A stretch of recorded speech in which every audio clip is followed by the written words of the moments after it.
abrazo para todos. Muchísimas gracias, Paula. Como siempre, ACAR innovando, teniendo las mejores cosas para nuestros asociados. Hoy, otra noche mágica, absolutamente mágica. Vamos a tener un recorrido maravilloso por un mundo a que muchos de nosotros nos acostumbramos a querer y a disfrutar en familia y con nuestros amigos. Vamos a hablar de vino hoy y tenemos el honor, voy a compartir un segundito esta pantalla. Tenemos el honor de ver dos grandes personajes del mundo del vino. Voy a presentar a Edgar Clavijo, quien es nuestro sommelier ACAR y quien ha sido toreado en varias plazas con muchas personas conocedoras, pero hoy le toca torear en la Plaza de las Ventas con toros Miura. Así que, Edgar, te deseo la mejor de la suerte y tengo yo el honor y el privilegio de presentar a nuestro invitado del día de hoy. Y he tenido problemas en encontrar un título para esta presentación, porque nuestro invitado es un abogado de la Universidad de los Andes, es filósofo de la Universidad de Santo Tomás, hizo lengua y cultura portuguesa en Portugal, es magíster en ciencia política de la Universidad de Chile, es sommelier profesional con distinción académica de la Asociación de Sommelier de Chile, ha dirigido más de 1000 catas en Colombia y fuera de nuestro país, ha sido un gran representante en el mundo vitivinícola de nuestro país, consultor enológico de los restaurantes más importantes en el mundo entero. Además es un catedrático, fundador del Diplomado de Vinos en la Universidad Externado de Colombia, catador avanzado de cervezas y consultor de Bavaria, profesor de vino de la Universidad de La Sabana, el Politécnico Nacional, de la Escuela de Gastronomía. Mejor dicho, es todo un grandes ligas del mundo del vino y este invitado está aquí. Autor de libros como Saber elegir y disfrutar un buen vino, su cata cervecera, Restaurante Pajares, desde 1953. De tal forma que quiero presentarles a José Frango Ordóñez y no he podido encontrar un título porque tiene muchos, pero estoy casi seguro que el que más quisiera tener y del que más se enorgullece es de ser un verdadero sommelier. José Rafael es un bogotano, es un cachaco con toda la estirpe santanderiana, como dicen los que lo conocen. Su infancia, que recorrió toda su vida, todas partes de su infancia en Bogotá, pero alternaba con las idas a la finca de la abuela Lilian de Arango en Bucaramanga. Allí tuvo su primera experiencia con el licor. Desafortunadamente esa primera experiencia fue con aguardiente superior y no fue con vinos, pero ahí yo creo que ya se daba cuenta de que era una persona que sabía del gusto por los licores. Fumaba cigarrillos piel roja a escondidas, suministradas por el mayordomo en la finca de su abuela. Hijo de este señor Rafael Arango, una persona de santanderiana, de estirpe santanderiana. Estudió en la universidad con Luis Carlos Sarmiento Angulo y con Rodrigo Lloreda, de tal forma que incursionó en el mundo de la política y estuvo allí durante mucho tiempo. Don Rafael era conocido como el zar de los necios y después tuvo un cambio radical en su vida y se dedicó a la mística, a la religiosidad, a la teología, y yo creo que de allí influenció a José Rafael en sus dos grandes pasiones, en la política y en la filosofía. Don Rafael, que ha sido una gran influencia para José Rafael, es su padre, y yo quisiera aprovechar la presencia de José Rafael aquí para que nos diga quién es esta mujer tan hermosa y quién está en sus brazos en este momento, José Rafael. Muchísimas gracias por esa presentación. No sé de dónde se filtró tanta información. Un placer estar con todos ustedes, un honor que me hayan invitado. Para mí es de verdad muy grato. Esa señora es mi madre. Veo que sigo igual de gordo, no he cambiado mucho los cachetes. Eh, Nada, y también yo nací en Bucaramanga, no soy bogotano, aunque ya tengo acento rolísimo, parezco un cachacazo, pero a mucho honor nací en Bucaramanga. Y pues el Arango mi abuelo era paisa, el Ordóñez sí es tremendamente santandereano. Así es. José Rafael está casado con Ana María Ortiz y tiene dos hijas, Lucía y Emilia, que están aquí en la foto. En el mundo futbolístico, y aquí hay una cantidad de personas relacionadas con el fútbol, siempre se sabe que los cracks se relacionan con cracks. Y José Rafael se ha relacionado nada menos que con una leyenda del béisbol, Edgar Rentería, y con nada menos que Carlos El Pibe Valderrama, y han sacado este vino que es, este aguardiente que es de exportación colombiano y que se vende en los duty free y se vende fuera, que se llama Júbilo. Así que además de su vena de sommelier, veo que tiene una vena de empresario que espero le vaya muy bien. ¿Qué es Calé Calé, José Rafael? Es una anécdota de mis primeros días cuando regresé a Colombia.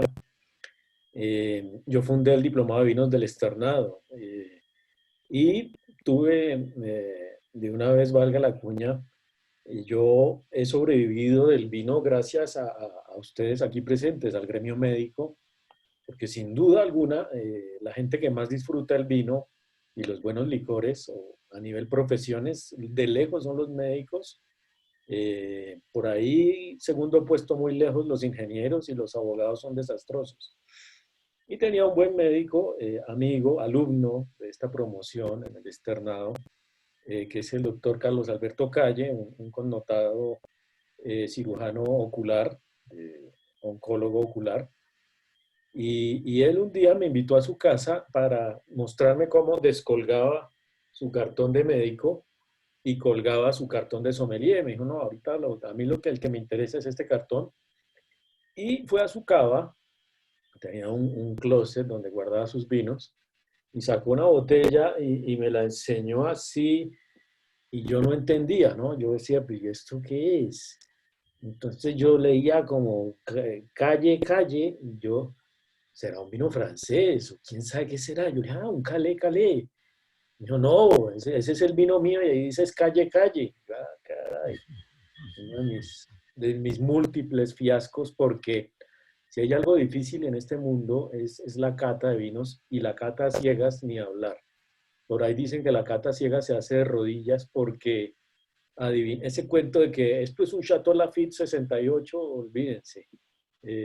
Cuando uno va a los concursos internacionales, cata un vino y a veces la persona que lo hace se levanta, por ejemplo, y dice, ah, esto es un Don Melchor, todos los demás jurados se levantan y aplauden porque acertar de manera completamente ciega un vino es un arte tremendamente complejo.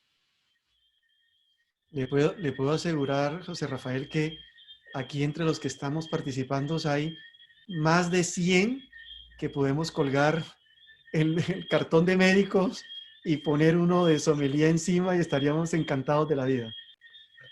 Quiero que sepa, José Rafael, que hoy tenemos más de casi 200 personas conectadas.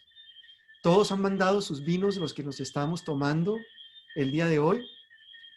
Todos tenemos una elección. Miren la variedad tan impresionante. Este me encantó porque lo mandó hace más de una hora, que está reposando su vino allí en su decantador y está pendiente.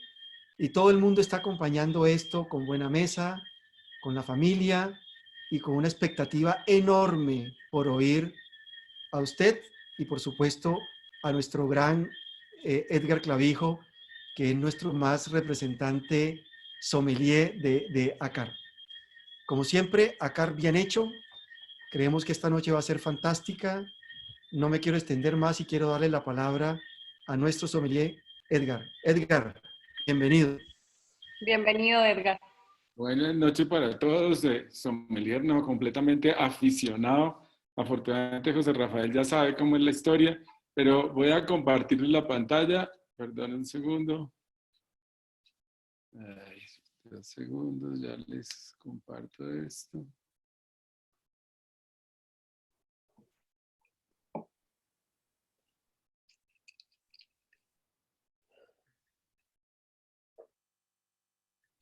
Bueno.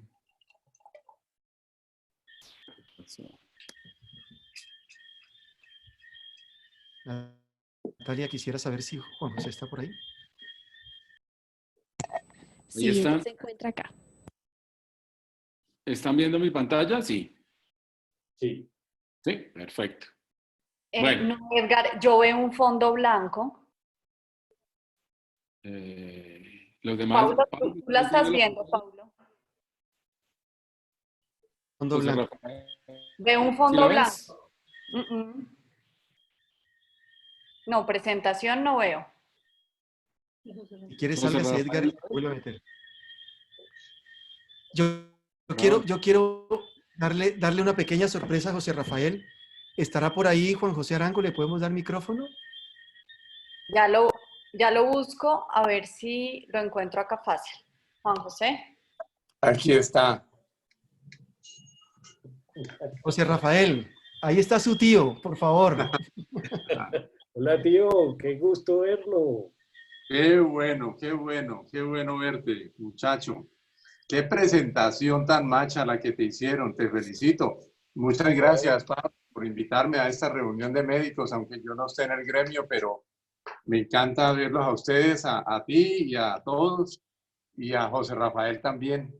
Tengo muchos recuerdos muy buenos con él y le he visto toda su vida, su crecimiento de sommelier, y es un muchacho con mucho conocimiento. Ya veremos que sí. Gracias por Quiero lo de agradecer, muchacho. José Rafael, quiero agradecer también a Alicia María, que me ha dado una gran parte de toda la información de esta presentación. Ahora sí los dejo con Edgar. Gracias, Edgar. ¿Están viendo la pantalla? ¿Ahora sí?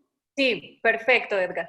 Bueno, entonces, la idea es aprender un poquito de vinos, como le decía yo a José Rafael, entre los 200 que estamos aquí, hay gente que sabe bastante de vinos y hay gente que está apenas empezando.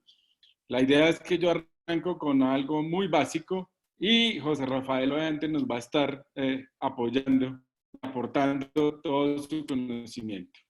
Esto, como les digo, es una experiencia con amigos y en el vino hay muchas cosas que son verdad, muchas cosas que son un no, y muchas cosas que son de tradición y de cultura. Y eso es lo agradable de este mundo del vino, que tiene muchas cosas de cultura, de tradición, de amor por algo y se vuelve un hobby de verdad bastante apasionante. ¿Qué es lo que vamos a aprender o queremos saber de esta charla? Y lo primero es que la idea es pasarla bueno. Y siempre que tenemos un vino, esa es, creo yo, el primer objetivo, pasarla bueno. Luego vamos a hablar qué es el vino, los tipos de vino, de la botella, desde del descorchador, el corcho, la copa, la guarda y por último, las uvas. Pero como les digo, lo primero es esto, pasarla bueno. Ahora, arranquemos. Y aquí ya vamos a irle preguntando a José Rafael que algunas cosas. Sí, lo primero, ¿qué es el vino? El vino es un jugo de uva, pero fermentado. Muchos de ustedes han oído hablar del mosto, del ollejo de la uva. ¿Qué es lo que se hace? Simplemente la uva se prensa o se macera para que salga, suelte ese jugo, que es el mosto de la uva, y ese va a estar en contacto con la uva, con el ollejo. En el vino tinto, que es el que vamos a tratar hoy, vamos a hablar es de vino tinto, básicamente, lo que le da la característica a ese vino es esa cáscara de la uva. Y eso es lo que le da los taninos, el color y el sabor al vino tinto. El vino es transparente y se convierte en tinto cuando está en contacto con la uva. Después de eso, eso se deja, como les decía, ese jugo se deja fermentar junto con el ollejo. Después de esa fermentación que se hace en toneles como estos que vemos en la foto de acero inoxidable o de madera,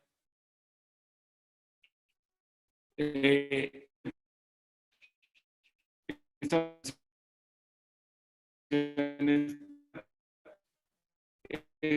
ese vino y mejorar las características. Que se haga este proceso de fermentación, sea en toneles de acero inoxidable o de madera, ¿eso cambia? ¿Sirve para algo o definitivamente es una tradición que se hace? Edgar, te interrumpo. Creo que tu conexión está fallando un poquito y hay mucha interferencia. No sé si de pronto sea el Wi-Fi de tu casa o si mejor te conectas a los datos de tu celular. Espérate, a ver, se me tocaría conectarme, salirme y conectarme a otra red. Perdón un segundo. Yo intento conectarme a otra cosa. Voy a dejar de compartir para... Ahí mejoró. ¿Sí me oyen? ¿No? Sí. Hay momentos en Perdón. que te escuchamos y otros se van. Voy a tratar de conectarme a otra red que yo tengo acá, pero permítanme a ver, pero...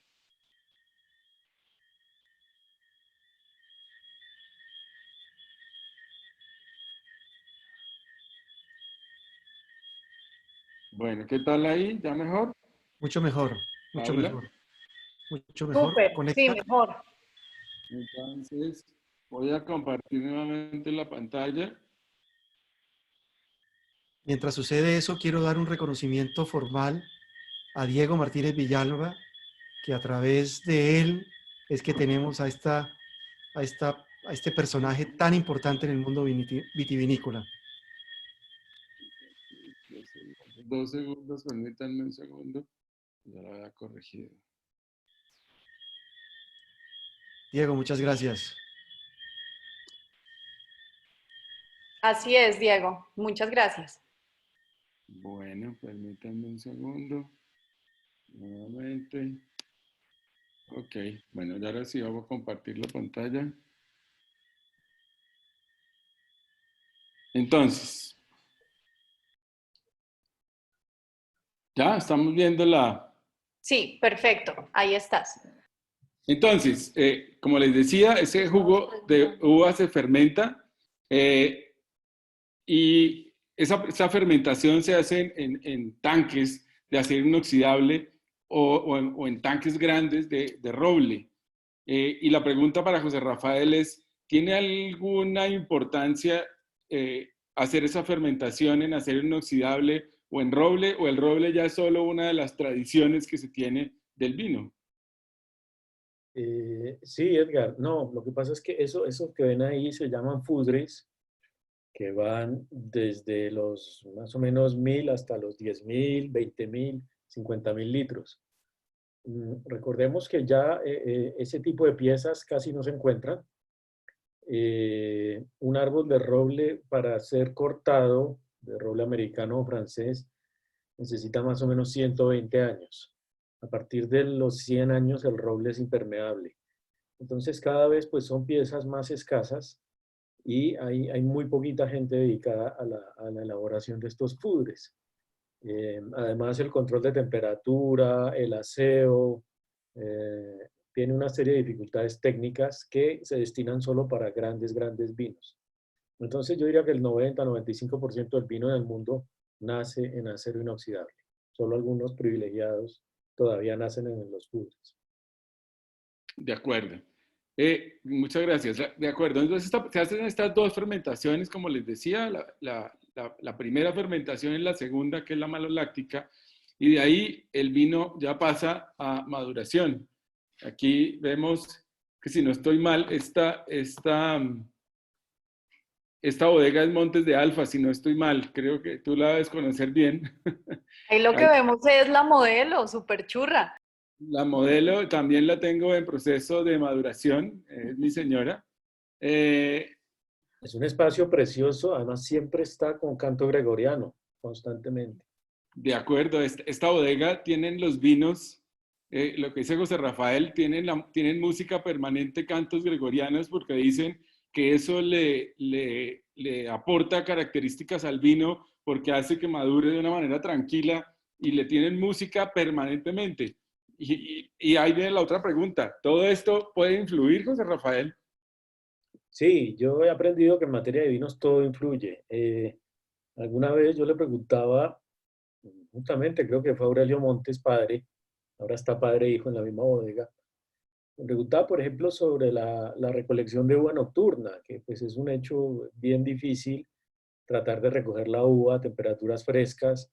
Yo le decía, bueno, pero da lo mismo esperar unas horitas y recogerla con la luz del sol. Y me decía, pues miren, cuando usted corre los 100 metros planos y usted es un amateur y pues los corre en 13, 16 segundos, pues a usted le da igual. Pero cuando usted está en las Olimpiadas, pues una milésima de segundo hace la diferencia. Entonces, cuando los vinos son de muy alta calidad, como un Monteseme que vi por ahí que están tomando, por ahí había gente con un Latour, que alce la mano el que tiene el Latour, un Vega Sicilia. Entonces, cuando uno está en esas ligas, cada detalle cuenta. Mira este que yo tengo acá que tú lo debes reconocer. El Ángel Púrpura, un Carmener fantástico. De allá de Montes. Bueno, de acuerdo. Entonces, arrancamos con el descorchador. Y creo que todos, es parte del requisito era que tuvieran un descorchador. Hay muchísimos descorchadores eléctricos, en T, los clásicos de un paso o de dos pasos. Ustedes ven que el descorchador, les voy a ir mostrando acá, entonces esto para los que obviamente no tienen, están empezando apenas el vino, tiene esta uñita, no sé si estén viendo mi video, esta uñita es para quitar el sello, para cortar el sello, y vamos a cortar el sello. Entonces yo creo que cada uno empiece ya de una vez a descorchar su vino, y es parte de lo que vamos a tratar de aprender hoy, quitando, probando y viendo cómo no quedar mal cuando nos sirvan un vino. Los descorchadores de un paso a veces se dificulta y hay que conseguir estos descorchadores de dos paticas que facilitan descorchar el vino. Y aquí viene la otra pregunta para José Rafael. ¿Esto es más tradición, más cultura, más de usar el descorchador tradicional, o de verdad tiene alguna importancia en el vino? ¿O es lo mismo usar el descorchador ese de paticas que uno baja, o hay alguna diferencia? No, no, el descorche es trascendental. De hecho, me moví un momento porque les quiero presentar mi descorchador favorito. Este se llama un bilam, o como dicen en España, descorchador de pala. ¿Ya? Entonces, esto se introduce en la botella, entre el corcho, y es el descorchador que se usa para los vinos de larga guarda. Cuando un vino tiene más de 10, 15 años guardado, el corcho normalmente pues se empieza a deteriorar. Entonces, para evitar que el corcho pues se dañe y empiece a caer sobre el vino, este es el descorchador profesional que se utiliza para sacar la pieza entera a pesar de que esté en mal estado. Entonces no se les olvide, cuando ustedes ya guardan vinos, tienen una buena cava, el que hay que tener es el Bilam, este. José Rafael, y si no tenemos ese, ¿cuál otro nos recomendarías? ¿El de dos pasos? Sí, normalmente para vinos normales yo utilizo el que tiene el doctor Clavijo, que es el de dos pasos, que es perfecto, tiene la cuchilla para cortar la cápsula, que es de estaño, y es bastante práctico, yo siempre lo cargo en el bolsillo. Si la gente tiene en su casa los eléctricos o todo es válido, ¿ya? Pero los vinos de larga guarda, ese Vega Sicilia que vi por ahí, ese Latour, jamás hay que arriesgarse porque ya tener un poco de corcho dentro del vino es grave. Hay que conseguir uno de estos. Súper. Buenísimo. No sé, Paulo va a estar pendiente de las preguntas para que nos vaya transmitiendo las preguntas, que yo no las veo. Paulo, si estás por ahí. Entonces, yo quiero que todos descorchemos nuestro vino, ¿de acuerdo? Este es el primer paso, lo que yo les decía, se hace un paso y luego se sube la uñita aquí y se hace el otro paso. Y ya tenemos nuestro... Perdón, Edgar, hacen una pregunta que para iniciar pues la rosca, que si se pone completamente en el centro, no sé cómo se llama eso, el espiral. Sí, sí, debe poner, sí, claro, si uno no lo pone en el centro, corre el riesgo de que obviamente el corcho se rompa por un lado. Entonces debe ponerse en el centro para tratar de sacarlo completo, que ese es el problema de no, si uno no logra sacar en el primer impulso el corcho, pues va a quedar pedazos y luego esos pedazos van a caer al vino y contaminarlo de alguna manera. No sé, José Rafael, ayúdame ahí. Sí, no, no. Básicamente la clave es que entre un poquito ladeado en el centro y en la medida que usted lo va girando, él va entrando. Nunca hasta el final porque puede atravesar el corcho y generar sedimento, fragmentos. Siempre hasta la penúltima vueltica del sinfín o del tirabuzón. Sí, de acuerdo, miren, esto es la longitud y no debe quedarse hasta acá porque se pasa, sino un poquito antes. Muy bien. Entonces, ahora viene el corcho, que es otra parte importante del vino. Y hay estos corchos. Tenemos el corcho natural, que es sacado del árbol del corcho. Aquí yo tengo una ramita de corcho, es la corteza del árbol, de donde sale el corcho. Y el corcho natural simplemente es con un sacabocado. Se toma un pedazo de la corteza y ese es el corcho natural. Está el corcho colmatado, que es, digamos, un corcho natural, pero que con el polvillo que queda lo emparejan y le pegan más, le rellenan esos poros. El 1+1, que es un corcho aglomerado. Aquí tenemos el corcho aglomerado. El aglomerado es básicamente con lo que las boronas que quedan del tratamiento del corcho lo pegan. Y el 1+1 que ponen el corcho aglomerado y en los dos extremos le ponen una tapa de corcho natural. Uno oye que el corcho no, sí tiene y no tiene importancia. Yo creo que sí tiene una importancia y creo que los vinos finos y los vinos, los grandes, los vinos de guarda deben venir con corcho natural. Ya los vinos que no son tan de tanta estirpe vienen con corchos aglomerados y existen hoy los corchos sintéticos, los corchos plásticos. José Rafael, ¿tú qué opinas de tener un corcho natural o tener un corcho aglomerado o un corcho sintético? Sí, quería complementar con lo siguiente. Los corchos, además de esta explicación que está bastante buena y muy explícita, los corchos tienen tamaños y se habla de corcho flor, de distintas categorías de corcho. Un corcho más o menos de buena calidad tiene entre 45 y 50 milímetros y está destinado para guardar un vino, más o menos puede durar 25 años. A veces el vino tiene una vida mayor, puede llegar a 30, 40, 50 años y existen casas que se encargan de ir donde usted esté y recorcharlo, porque a los 25 años el corcho muere. Entonces no es que sea eterno. Otra cosa importante, es tan importante el tema del corcho que los corchos, como son la fibra del alcornoque, tienen una contaminación que se llama tricloroanisol, más conocido como TCA. Hoy por hoy hay una tecnología tan avanzada, se llama DIAM, como la DIAM pero con M, DIAM, que le garantiza a usted que el corcho es 100% libre de enfermedades. Cada pieza de un corcho DIAM puede costar entre 1 y 3 euros. Entonces imagínense lo que cuesta el vino. De acuerdo. Bueno, entonces, ya la primera parte, entonces ya descorchamos la botella y ahora lo que tenemos aquí es la característica del corcho.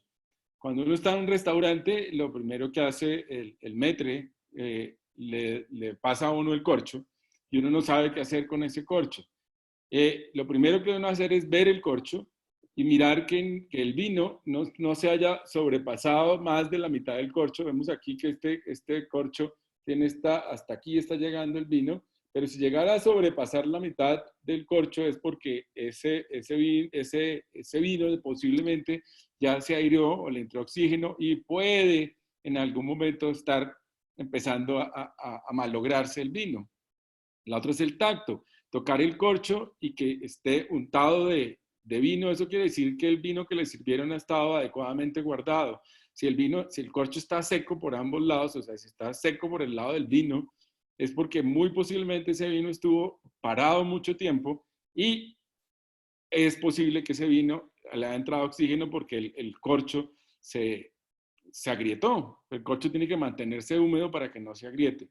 Y la otra, que es el olor, y yo con esto, a no ser que ya José Rafael ahora nos diga que él puede detectar algo más, es simplemente que por el lado seco huele a corcho, pero por el lado del vino huele a vino. Eso simplemente nos va a decir que el vino estuvo adecuado, o la botella estuvo adecuadamente guardada, acostada o inclinada y no parada.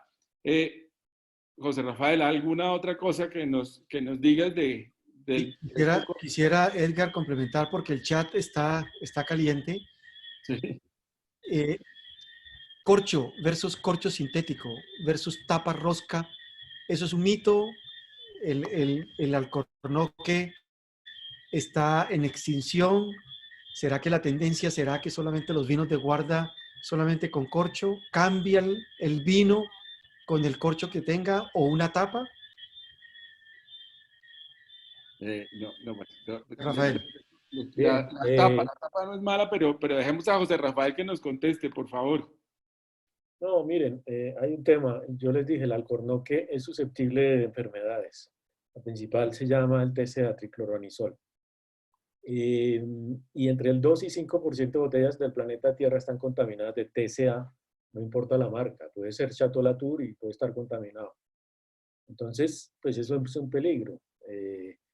El alcornoque nunca se va a extinguir. Lo que pasa es que los procesos del alcornoque son muy lentos. La primera cosecha, la primera saca, eso se llama la saca, se da a partir del año 30 y luego cada 12 años vuelve y se regenera. La producción de vino es mucho mayor que la producción de corcho. Hay sistemas sintéticos, los alemanes están utilizando el tapón de vidrio, tengo uno por allí, ahorita se los muestro. Y a mí de verdad, por ejemplo, a mí la taparrosca no me molesta. El mercado anglosajón, de hecho, pide que sus vinos lleguen en este tipo de tapa para evitarse las enfermedades y las pérdidas. Los anglosajones, los australianos, los sudafricanos, los ingleses, a esto no le tienen misterio. Los latinos le tenemos pavor a la tapa rosca porque para nosotros es sinónimo de vino malo. Eso hay que írselo quitando. Yo conozco vinos australianos de $1000 con tapa rosca. Entonces, pero está esa cosa cultural, para un español, para un italiano, para un colombiano, la tapa rosca es atroz, pero eso irá cambiando poco a poco. José Rafael, pero entonces, ¿yo puedo guardar un vino de tapa rosca? Sí, lo que pasa es que no hay que acostarlo, no hace falta. Puede estar de pie. El problema de la tapa rosca es que se utiliza hace tan poco tiempo que no había medidas para saber cómo evolucionaba el vino, ni si había una microoxigenación, ¿ya? Y había peligros de que, como es un metal, pues había problema de que hubiera cierta sulfatación. Pero han pasado ya más de 15 años desde que se utilizaron las primeras tapas roscas y se han encontrado que los vinos evolucionan bien. De acuerdo. Bueno, pero entonces, en cuanto a esto, si tú ves un corcho, si ya tenemos el corcho y como en el corcho que estamos viendo más hacia la derecha de la pantalla, está por encima del vino, ¿qué riesgo hay de que ese vino esté malo? ¿O no está malo? ¿O eso es un mito? Todo lo que ustedes vean en el corcho y lo que hablaban ahorita, el olor desagradable del corcho siempre va a ser a cartón mojado, como a papel periódico mojado. El corcho siempre es alerta, ojo. Yo descorcho y veo eso y digo, ojo, pero el juez del vino es la boca. O sea, yo jamás puedo descartar un vino por el corcho. Yo lo miro y digo, uy, aquí hay peligro, pero lo tengo que probar. Si aparece el TCA en boca, que es sabor a corcho, pues lo boto, ¿verdad? Pero estos siempre son como alertas. De acuerdo, perfecto. Y esa es la idea de esta charla. Es como uno aprender a ir viendo si el vino que le sirve, no lo que decía José Rafael, no que me sirvan un vino y que yo diga, esta es la cosecha 2010 de la bodega tal, no. Simplemente saber si el vino está bueno o está malo. Y esto es lo que uno tiene que empezar a ver. Lo primero es ver que todo lo que les dije, que el corcho si esté húmedo, y uno podría decir que la botella no estuvo parada, porque una botella con corcho parada pues puede deteriorarse mucho más rápidamente, y ver hasta dónde llega el vino. Si ya el vino pasó la mitad, como les decía, uno puede estar diciendo, es posible que este vino pueda ya no estar bueno, pero hasta ahí uno no puede hacer nada. Bueno, venimos con las copas, y las copas básicamente lo más general, pues tenemos una copa de vino tinto que es mucho más ancha, mucho más grande para poder airear ese vino.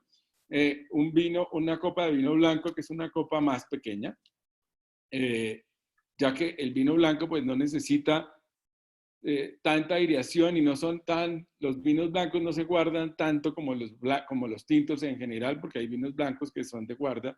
Y la copa de champaña. Esto es importante, pues que sean transparentes para poder ver el vino, que sean de cristal liso, y que sean unas copas sobre todo para el vino tinto, de un tamaño adecuado para poderlo airear. Y aquí viene la otra pregunta para José Rafael. ¿Qué tan importante es el aireador, el decanter, o sobra si tenemos una buena copa? Yo siempre he sido hincha mejor de una buena copa que de un buen decanter. Me parece que una copa grande hace las veces de decantador. Y una observación que quería hacer, que está perfecta la presentación: oxigenación en grande, menos oxígeno en el blanco, más oxígeno en el tinto. Es que las copas de espumante han venido cambiando hacia este tipo de copas. Yo entiendo que la copa flauta conserva la burbuja, pero hoy por hoy un buen champán, un buen cava, se está sirviendo en los grandes restaurantes en este tipo de copas para que gane la nariz. ¿Se pierde un poquito la burbuja? Sí, pero ganan en nariz. Entonces, cuando les sirvan en un buen sitio espumante, cava, champán, prosecco, en este tipo de copas, no se escandalicen, que es la tendencia. Perfecto, buenísimo. Entonces, vamos a servir ahora. La idea es servir un poco del vino que tengan. Yo sé que ya muchos han empezado desde como de las 6:30. José Rafael, empezaron a tomar vino porque estaban esperando que ya fuera. Y les dije que guardaran una botella para poder hacer el experimento acá con todos. Y es servir solo un poco del vino, que es lo que normalmente, obviamente, nos pasa en los restaurantes. Nos sirven un poco de vino. En este momento, si el vino ha estado mucho tiempo en la botella, obviamente lo primero que va a oler es a bastante alcohol. Y por eso tenemos es que ver la característica de ese primer pedazo de vino que sirven, de ese poquito de vino que nos sirven, y olerlo antes de agitarlo. Y aquí, ¿qué es lo que le vemos, José Rafael? ¿Qué le buscamos? Exacto. Según tu cuadro, y está muy bien, se habla de primera nariz. La primera nariz, la primera olfacción, se buscan los aromas primarios, es decir, la fruta, los aromas originales de esa fruta. ¿Qué tiene un Carmener? ¿Qué tiene un Cabernet Sauvignon? ¿Qué tiene un Sauvignon Blanc? ¿Qué tiene un Chardonnay? ¿Ya? Entonces, por ejemplo, yo en este minuto, yo me fui porque estaba en una cata de ceviche, comida peruana, y me fui hoy con un Sauvignon Blanc. Bien, entonces, ¿qué característica primaria de fruta tiene? Y es cítrica. Esa es la primera nariz. De acuerdo. Obviamente aquí, como tenemos tanta variedad de vinos, y pues obviamente con tanta gente es imposible poder tener una unanimidad en los vinos que tenemos, pero la idea es simplemente eso. Después de esto, entonces uno sí tiene que empezar a oxigenarlo y empezar por la copa, empezar a airear el vino, a oxigenar el vino. Y aquí viene nuevamente ya el segundo paso, que es volverlo a oler. Ya aquí, ¿qué debe cambiar? Aquí obviamente los aromas cambian, José Rafael. Claro, aquí hablamos ya de la segunda nariz. La segunda nariz aparecen los aromas de la fermentación. A veces en los concursos profesionales se acostumbra a oler el centro y el borde. Y si lo hacen ahorita van a ver que son dos sensaciones completamente diferentes. Entonces, en el borde siempre se siente esa nota de fermentación, de lías, de galleta, a veces sale un poquito de jabón, o sea, todos los aromas fermentativos. Y la tercera nariz es la nariz de la guarda. En mi caso no, porque tengo un Sauvignon Blanc, pero en el caso de Edgar sí, que tiene un vino que tiene más de 18 meses de crianza. Entonces aparece lo que aportó la madera, aparecen los terciarios, aparece el café, aparece el chocolate, aparece todos esos frutos secos. Entonces son tres narices, el aroma primario, la fruta, luego los aromas de fermentación y finalmente los aromas de la guarda. Aquí en algún punto, uno puede decir al olerlo en los tres pasos que el vino está malo, que uno pueda decir, mire, este vino definitivamente no está bueno, ¿qué nos va a pasar? Yo, por ahí, Beto Ochoa en Cali tenía un vino del 2006, que corre uno el riesgo de que ese vino ya no esté muy bueno. Uno con el olor puede, ¿en qué momento puede decir, no, este vino está malo? Antes de tomarlo, antes de Definitivamente, cuando no huele a vino, cuando huele a vinagre, cuando huele a farmacia, cuando huele a huevos podridos, cuando huele a papel periódico, hay una serie de aromas bien desagradables y el más distintivo es corcho o vinagre, cuando directamente huele a vinagre normalmente. Ahora, hay dos tipos de errores en el vino, uno se llama de oxidación, otro se llama de reducción. Los oxidativos, como usted decía al comienzo de la charla, son cuando el oxígeno entra y esos errores no se pueden ya reparar. Y hay otros aromas que se llaman de reducción, que son sin oxígeno, que son los que pueden repararse con una buena decantación. Entonces, a veces aparece como una cosa de farmacia, de esparadrapo, a veces de alcantarilla, y usted lo pone un ratico, 10, 20 minutos, lo oxigena y eso se va. Entonces hay que saber diferenciar qué tipo de error, si es reductivo u oxidativo. Perfecto, muchas gracias. Bueno, vienen las lágrimas.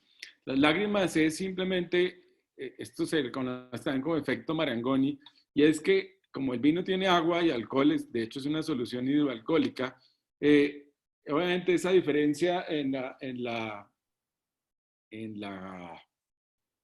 se me fue la palabra, en la evaporación, se evapora mucho más fácil el alcohol, hace que se formen las piernas o las lágrimas.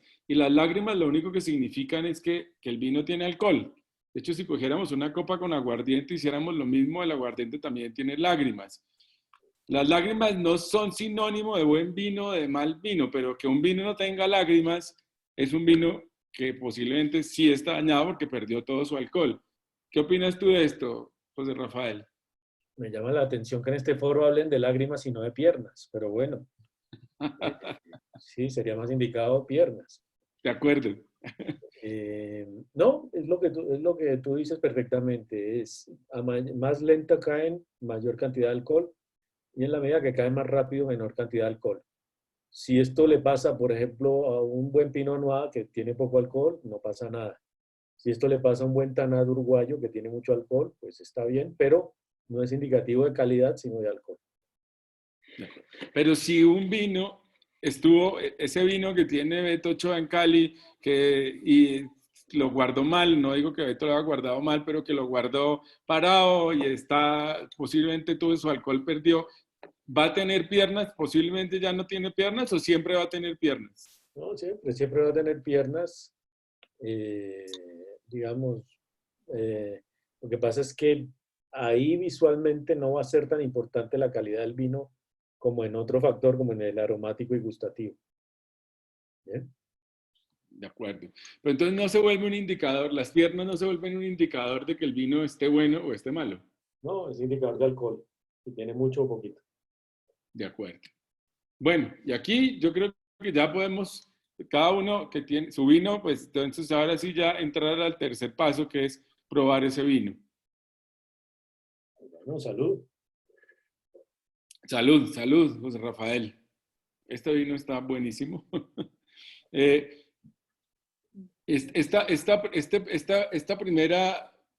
Este primer paso, ya al probarlo después de la nariz y de ver el vino, obviamente no estamos viendo aquí la parte del color, que es más difícil ahorita analizarlo, Esta primera prueba, ¿qué le buscas tú a ese vino, José Rafael?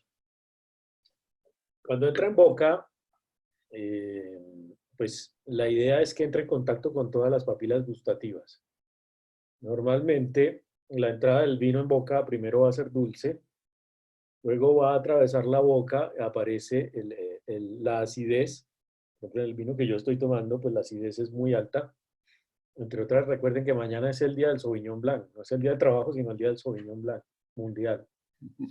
Y al final vamos a tragar y vamos a dejar siempre esta sensación amarga. En el centro de la lengua va a estar siempre salinidad, que en el Sauvignon Blanc se siente, y el famoso umami, que es ese sabor como a caldo Maggi, que es el famoso quinto sabor. Pero hay que evaluar el recorrido del vino. Entre más largo quede en garganta su paso, más elegante. Entre más corto, pues menos elegante. De acuerdo, perfecto. Entonces, hasta aquí, como vemos, hemos analizado el vino, hemos analizado el corcho, hemos visto cómo descorcharlo, cómo analizar, cómo ir viendo si el vino está o no está bueno y poder en algún momento decirle al maître o a la persona del restaurante, oiga, no, este vino creo que no está bueno, cámbienmelo. Vamos a seguir y ya con los tipos de vino. Digamos que en general existe el vino blanco, el vino rosado y el vino tinto. El vino tinto, como les decía, viene de cepas tintas y la característica lo da la uva. El vino rosado, que era un vino que en general tenía muy mala fama porque se tenía la idea, y creo que hace muchos años sí podía ser así, que eran unas mezclas entre vinos blancos y vinos tintos. No sé si eso era un mito o era realidad, y ahora José Rafael nos lo aclarará.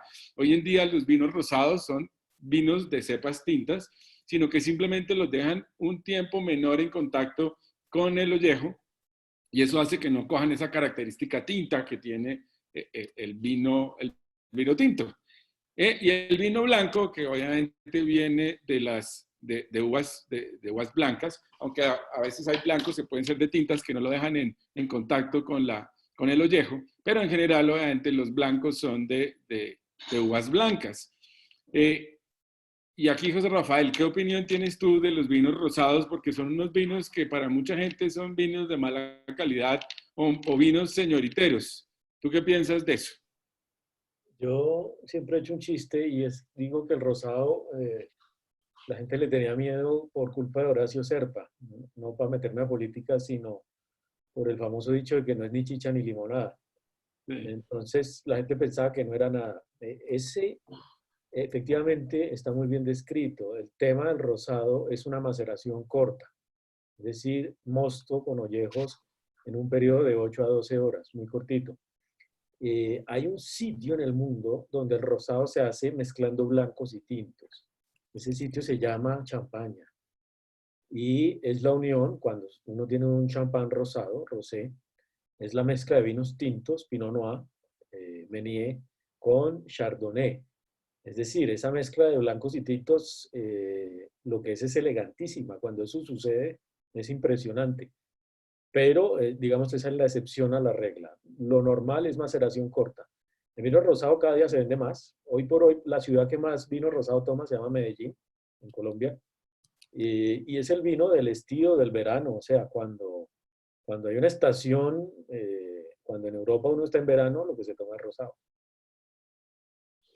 Bueno, muy bien. A mí el rosado me parece un vino espectacular, me parece, de acuerdo, como decía José Rafael, un vino para tomarlo con algo de calor, una tarde calurosa como en Cali, Medellín, no crean, en Bogotá también y aquí en La Calera estamos con un verano espectacular y hay unos vinos rosados muy, muy buenos. Y creería yo que es el vino, yo siempre he dicho que los colombianos estamos hasta ahora aprendiendo a tomar vino, y a veces entrar a un vino tinto no es fácil, y de pronto entrar a un Cabernet Sauvignon no es fácil. Yo he visto y creo que el vino rosado es un buen vino para empezar a cogerle el gusto al vino. ¿Tú qué piensas de eso, José Rafael? Totalmente. Hoy en día el consumo de vino en Colombia es muy bajo. Estamos hablando de 2.3, 2.5 litros por persona al año. Si nos comparamos con Portugal, que es un sitio de 50 litros, pues es muy bajo. Y yo le echo la culpa, buena parte, a que nosotros arrancamos la vida enológica con vinos muy pesados. Como decía, si uno arranca su vida enológica, bueno, como en mi caso con aguardiente superior, pero sí con un Cabernet Sauvignon, pues es como aprender a manejar en un doble troque, en una tractomula. Y uno tiene que aprender a manejar eso en un Renault 4. Y un Renault 4 en materia de vinos es un rosado, un vino fácil, sencillo, amable, o un Lambrusco. Italia toma casi también 40 y pico litros. ¿Por qué? Porque ellos se inician tomando Lambrusco, que es un vino de 7 grados de alcohol, gas carbónico y dulcecito, es decir, una gaseosa vínica. Pues por eso la gente aprende a tomar vino fácil. De acuerdo. Y este rosado me parece muy bueno para que podamos entrar en la cultura del vino y como les decía, vienen como este que vemos en la foto, que es un Malbec. A mí el Malbec me parece espectacular, es uno de mis vinos preferidos, pero ya iremos a hablar de eso más adelante. Bueno, es la botella. La botella, si se dan cuenta, en los vinos tintos viene de color, puede ser un color ahumado o un color verde. Esto es para protegerlo de la luz. Y viene esta forma en la base de la botella, que es esa entradita que tienen, donde también existe como el mito de que los vinos finos deberían tener esta entrada en la base de la botella. Y muchos dicen que es para que el mesero la pueda coger bien y le pueda meter el dedo aquí y servirla, ¿no? Yo me puse a averiguar y ya ahorita abrimos a José Rafael, y es que las primeras botellas de vino eran sopladas, y como se soplaban, esto se hacía y esta parte hundida quedaba a poder tener una base y que la botella obviamente no se cayera. Y de ahí viene esto, pero persiste que se siguen haciendo las botellas de vino, y sí es cierto que las botellas de vino fino, entre comillas, tienen eso.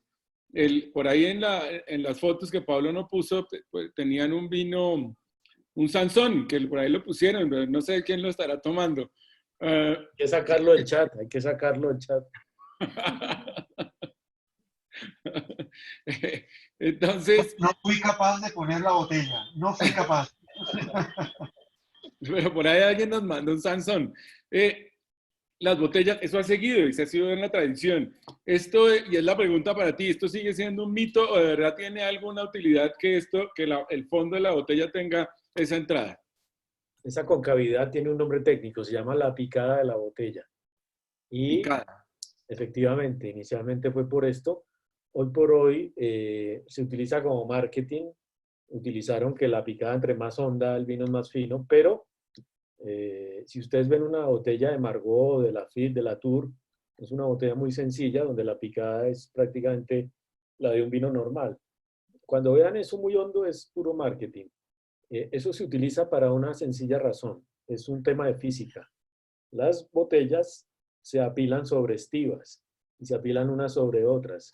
Entonces, si la botella tiene una picada honda, soporta más el peso de botellas que se le pongan encima. Pero en materia de calidad no tiene mucho sentido ni el dedito coqueto del mesero ni nada de eso. De acuerdo. De acuerdo, son mitos. La otra pregunta, en muchas partes uno lee y ve que eso es para que el sedimento del vino quede ahí alrededor de la picada. Yo no le he encontrado mucha lógica porque el vino está acostado generalmente, entonces el sedimento va a estar en el lado de la botella. ¿Eso es cierto o eso es otro mito?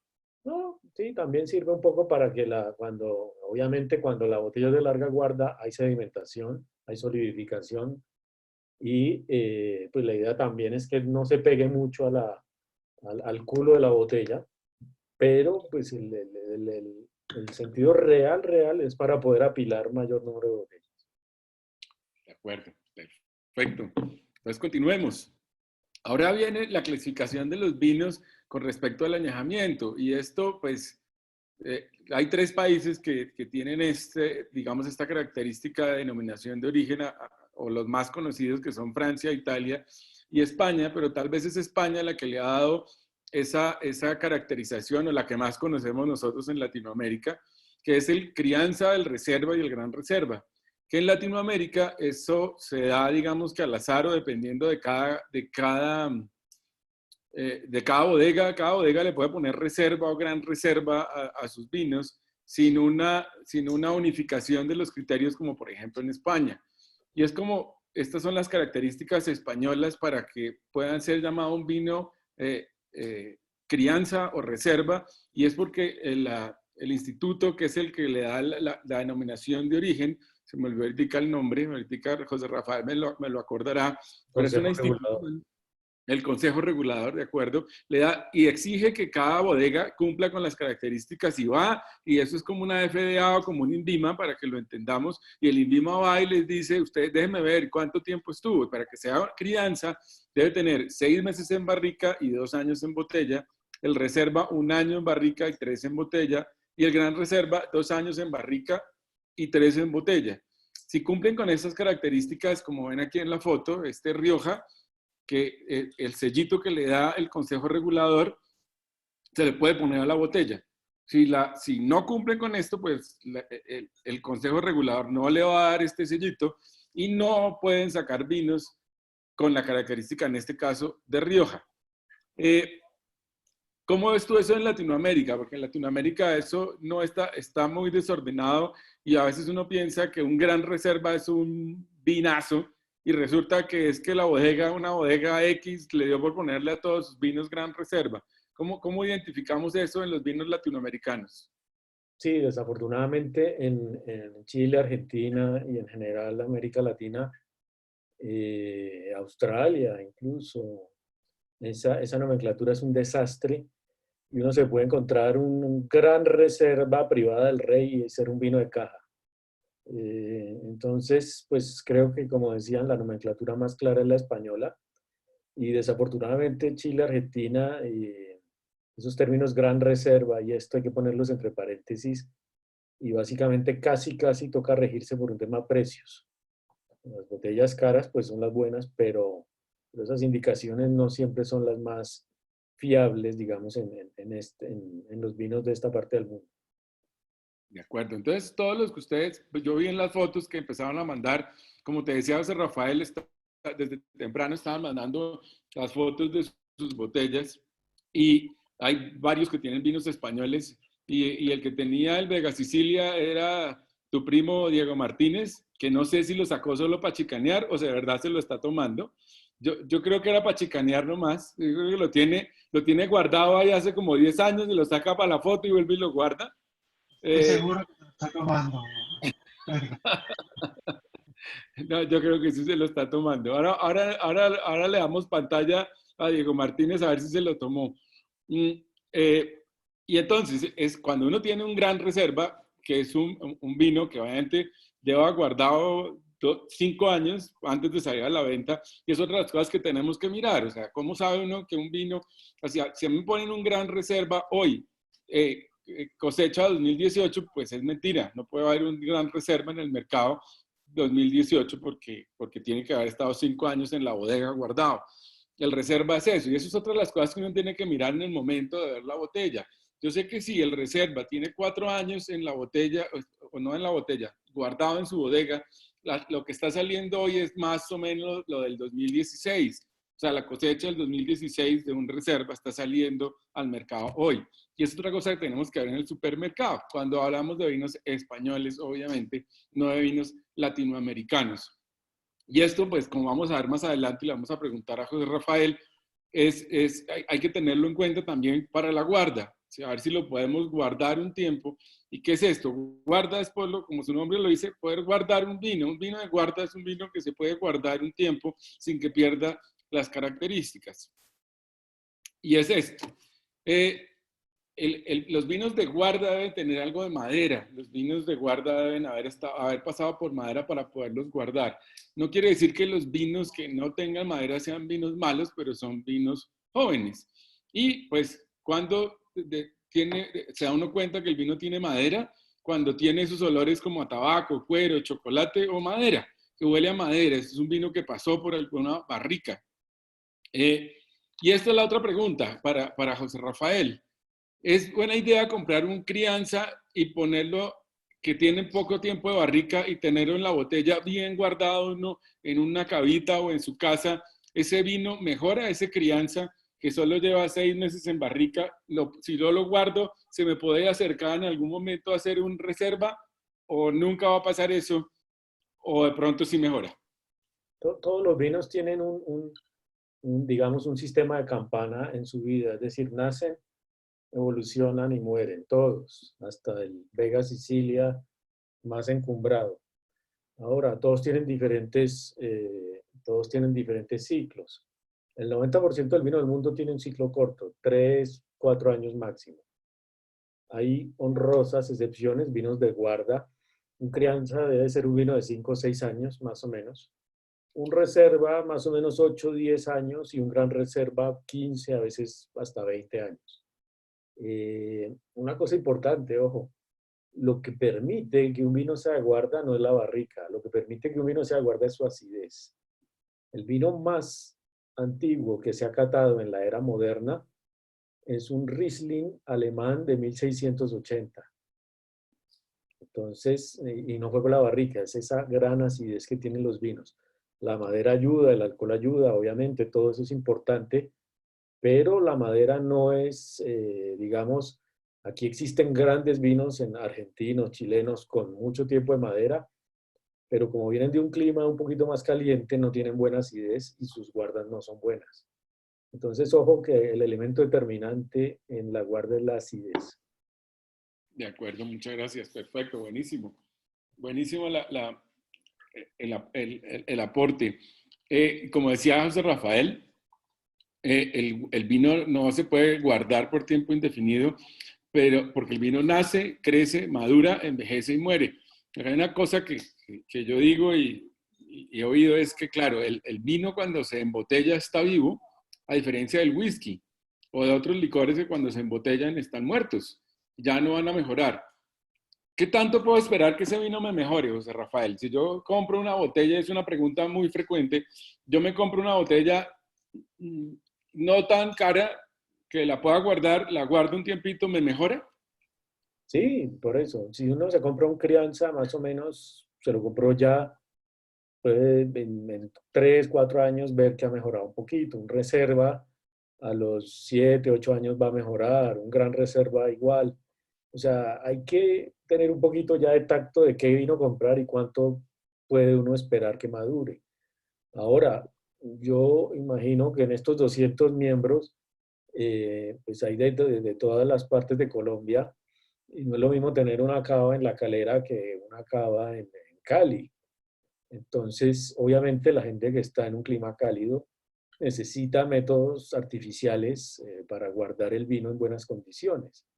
Uno tener un vino en La Calera, pues prácticamente es tener un closet donde no entre el sol, y el clima de La Calera pues va a ser lo suyo.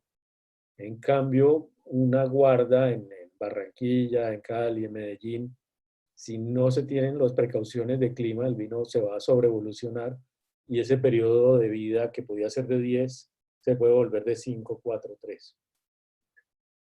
Perfecto.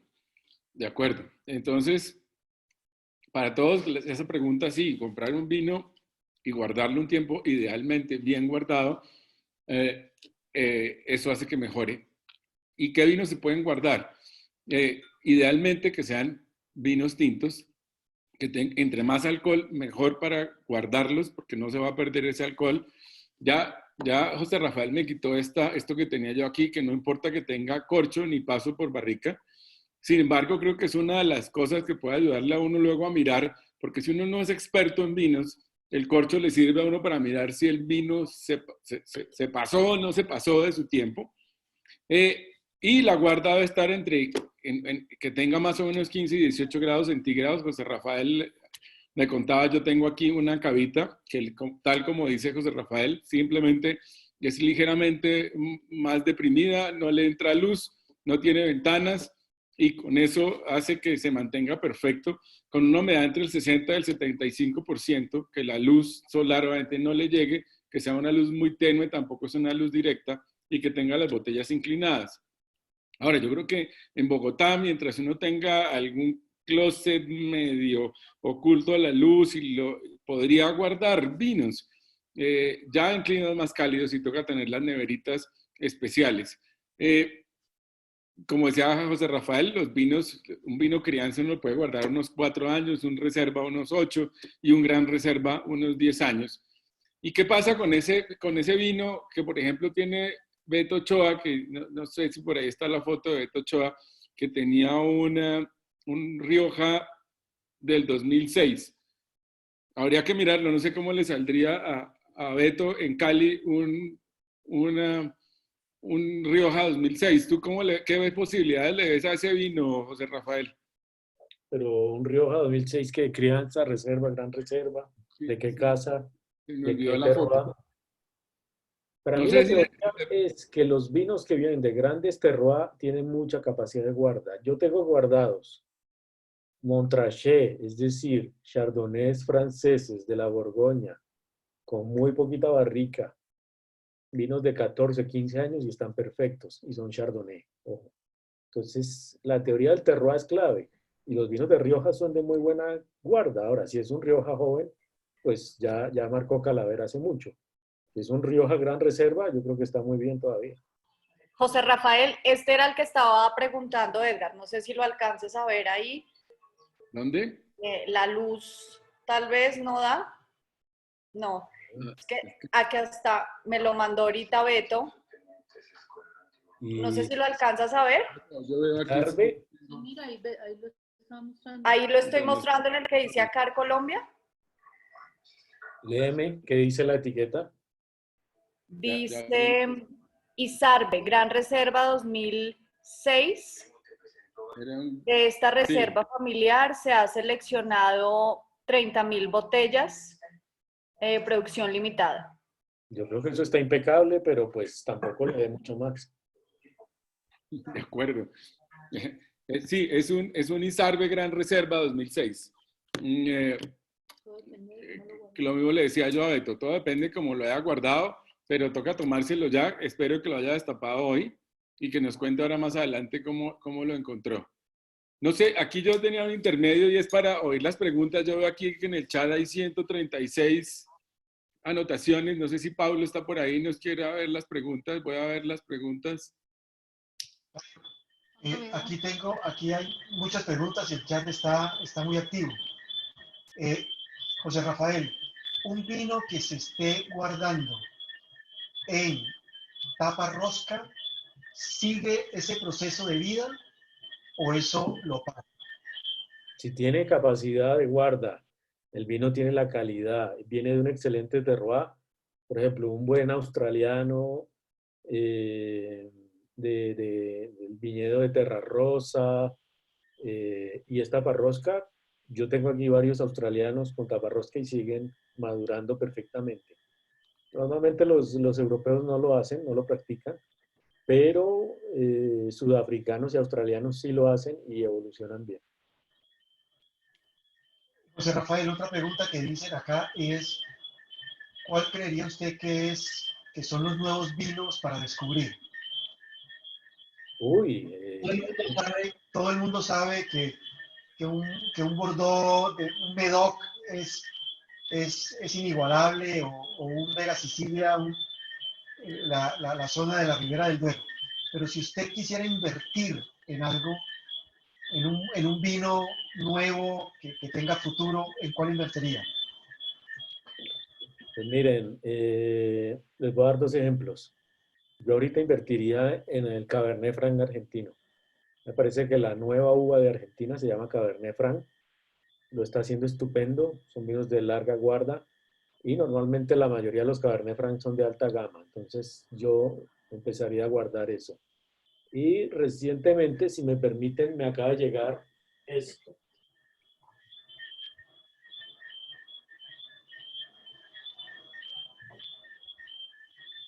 Aquí atrás está la cava, una cavita.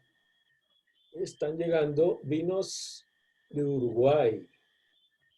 Este es el mejor vino de Uruguay en este minuto. Se llama Garzón y se llama Balasto. Es una mezcla de Tanat, que es la uva emblemática de ellos, Tanat, Cabernet Franc y Marcelán, que es otra uva bien interesante. El tema de los vinos uruguayos está muy bien. Invertiría, por ejemplo, en Chile en el tema de los viños, de las cariñenas del sur de Chile. Son vinos estupendos y hay buenas opciones en Colombia. Y por el lado español, los nuevos terroirs, ¿no? A mí me parece muy bien lo que está pasando en Galicia. No Galicia albariño de siempre, sino la Galicia tinta. Por ejemplo, las mencías, los tintos de Galicia son vinos muy interesantes. Y a mí hay un vino que me encanta, que es el Jerez, que pues me sorprende muchísimo. Y de eso un día hacemos una charla porque hay mucha tela para cortar. ¿Usted cree que los vinos franceses están sobrevalorados? Sí, yo creo que Francia tiene los mejores vinos del mundo, pero son impagables y cuesta muchísimo encontrar costo-beneficio buen vino francés. En cambio, encontrar costo-beneficio buen vino español es muy fácil. Los vinos de la Patagonia, los nuevos vinos, estos nuevos vinos de Neuquén y demás. ¿Qué opina? Fantásticos, fantásticos. Ahorita un patagónico acaba de sacar 100 puntos con James Suckling, que se llama Chakra 32, que es nada más y nada menos que un Pinot Noir de la Patagonia, hecho por Hans Winterbiers, un enólogo muy famoso. Y lo que pasa es que se hacen todavía muy poquito, los viñedos son muy chiquitos, son muy difíciles las condiciones por los temas de viento y clima, pero los vinos patagónicos son fantásticos. ¿Cuál es su uva preferida? ¿Cuál es su Cabernet vino Franc, preferido? Cabernet Franc lejos, Cabernet Franc lejos. lejos. Okay. Muy Aquí bien. aquí hay que ver que obviamente para José Rafael ya puede manejar tractomula, ¿no? Ya tiene licencia para eso. El Cabernet Franc es un vinazo, pero creo que no es un vino tan fácil para empezar. ¿Tú qué piensas? No, para empezar, no, para empezar, no. Yo pensé que lo de Tractomura era por el cuerpo de camionero, pero... ¿Qué uva recomiendas tú para empezar? Yo diría que un Malbec, un Carmener. Yo me iría también por un Ribera del Duero para empezar, se me hacen mucho más amables. ¿Tú qué piensas? ¿Cuál sería No, el vino para empezar? no, yo arrancaría con un Lambrusco italiano, con un vino ligerito, suave, fácil. Un vino piscinero, chancletero, con un rosé, con una cosita muy sencilla. No, de acuerdo, pero saliendo de los rosados y ya pasando al tinto, ¿cuál te dirías tú?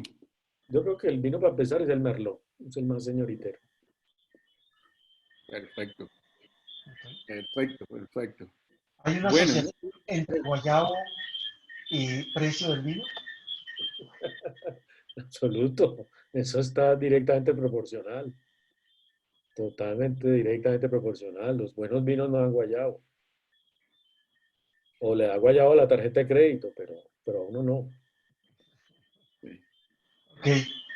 Edgar, puedes continuar, Edgar. bueno, continuemos. Entonces ahora nos vamos y aquí sí obviamente vamos a aprovechar muchísimo a José Rafael y es las cepas. Esto me va a bajar a nivel, ahí sí a nivel camionero, pero al revés, a que no tienen ni idea de esto. Y porque mucha gente no entiende lo de las cepas. Entonces mucha gente piensa que un vino tempranillo es un vino jovencillo y que es un vino malillo porque es tempranillo. Entonces, hay muchas cepas y las cepas sí simplemente las uvas. Ustedes ven aquí, esta es una foto que tomé en un viñedo y vemos tres tipos de uvas diferentes. La más pequeñita es un Cabernet Sauvignon. Ahora, que yo logré identificar, no tengo ni idea hoy cuál es esta. Este era un Cabernet Sauvignon, este era un Malbec y si no estoy mal, este era un Carmener. Pero en eso consisten las cepas, son las uvas, la característica que tiene la uva en cuanto a cantidad de azúcar, en cuanto a el tamaño de la uva, se pueden reconocer. Y yo siempre he puesto un ejemplo, es como el mango, o sea, yo puedo tener mango chancleto, mango de azúcar, mango importado, mango Tommy, y hay terroir, que es lo que nos estaba hablando, que también lo quería aclarar, porque pues José Rafael ha mencionado mucho la palabra terroir, y terroir es eso, las condiciones de tierra, humedad, latitud, invierno, verano, y es como aquí, o sea, si yo voy al llano o a Biotá y boto una pepa de mango, no necesito hacer nada más, solo con botarla, ahí nace una mata de mango y se da mango y se da muy bueno. Si yo me voy a, no sé, a Medellín y boto una pepa de mango, no se me va a dar. Seguramente tengo que abonarla, tengo que regarla, y posiblemente me dé mango, pero no me dé el mango que me va a dar como en el llano, que simplemente donde yo bote una pepa crece. Y en esto pasa lo mismo, ese es el terroir, la capacidad que tiene determinado lugar por sus características de tierra, de humedad, de latitud, de la longitud del verano, del invierno, en que me da, se vuelve propicio para ciertas uvas. Y hay terroir a ciertas uvas y otros que no. O sea, yo puedo sembrar Carmener en Chile, pero seguramente Carmener en Argentina no se me va a dar igual porque el terroir, el apropiado, el que mejor da ese chileno. Entonces, las cepas son simplemente eso, uvas, son marcas de uva, por decirlo así, para que la gente lo entienda. Y en los vinos latinoamericanos se conoce el vino por la uva. O sea, aquí se hacen por la variedad del vino, son los vinos varietales, donde vienen normalmente de una sola variedad, de una sola cepa. Entonces, Argentina pues, se reconoce por su Malbec, tiene todas las cepas, Chile por el Carmener, mientras que los vinos europeos es más por regiones, que ya lo vamos a ver. Y luego vienen aquí vamos a ver primero algunas de las cepas, porque ya José Rafael nos aclarará cuántas cepas, yo no sé cuántas cepas tintas hay, no lo tengo claro, sé que son muchísimas, pero vamos a empezar con cepas, no sé, ¿cuántas cepas se conocen hoy en el mundo, 24, José Rafael? 24.000 variedades. 24.000. La tarea que nos queda es larga para empezar a conocer las diferentes cepas y poderlas probar. Y arrancamos con el Cabernet Sauvignon. Aquí tengo esto, no es escrito por mí, esto es buscado, es considerada la reina de las cepas tintas de origen francés. Es un vino que se puede guardar. Aquí vemos que se destaca la producción en Médoc y en Burdeos. Pero para mí es un vino, aunque tal vez el vino que más se consume en el mundo, José Rafael. Sí, es el tinto más plantado y es tal vez el vino más popular del mundo. Sí, puede ser. Como les decía, arriba se ve la uva y uno puede identificar el Cabernet Sauvignon, obviamente, al probarlo. Ya el que tenga la capacidad, y son personas como José Rafael que podrían decir al destapar una botella, esto es un Cabernet Sauvignon, y ya podría más o menos clasificarlo, pero para que lo tengan más claro es la uva. O sea, la primera forma de descubrir un racimo y saber que ese racimo es Cabernet Sauvignon. Y este vino es muy bueno para maridar, es un vino con muchos taninos, para mí es un vino bastante astringente, yo lo digo en palabras más sencillas, es un vino bastante fuerte. Y también creo que a nosotros lo que primero nos llegó a Colombia fue el Cabernet Sauvignon, y yo le echo la culpa que por eso nosotros no hayamos sido un país de vino, porque este vino nos entraba en reversa. ¿Tú qué opinas? Sí, aquí aprendimos a manejar tractomula. Eso es arrancar con Cabernet Sauvignon. Ahora el Cabernet Sauvignon joven es muy ácido, muy tánico y bastante feo. Los buenos Cabernet Sauvignon son los mejores vinos del mundo, son sublimes, pero un buen Cabernet Sauvignon hay que esperarlo mucho tiempo. De acuerdo. Bueno, como les decía José Rafael, Cabernet Sauvignon es un vino complejo, tánico, áspero, muy bueno para maridar carnes con mucha grasa.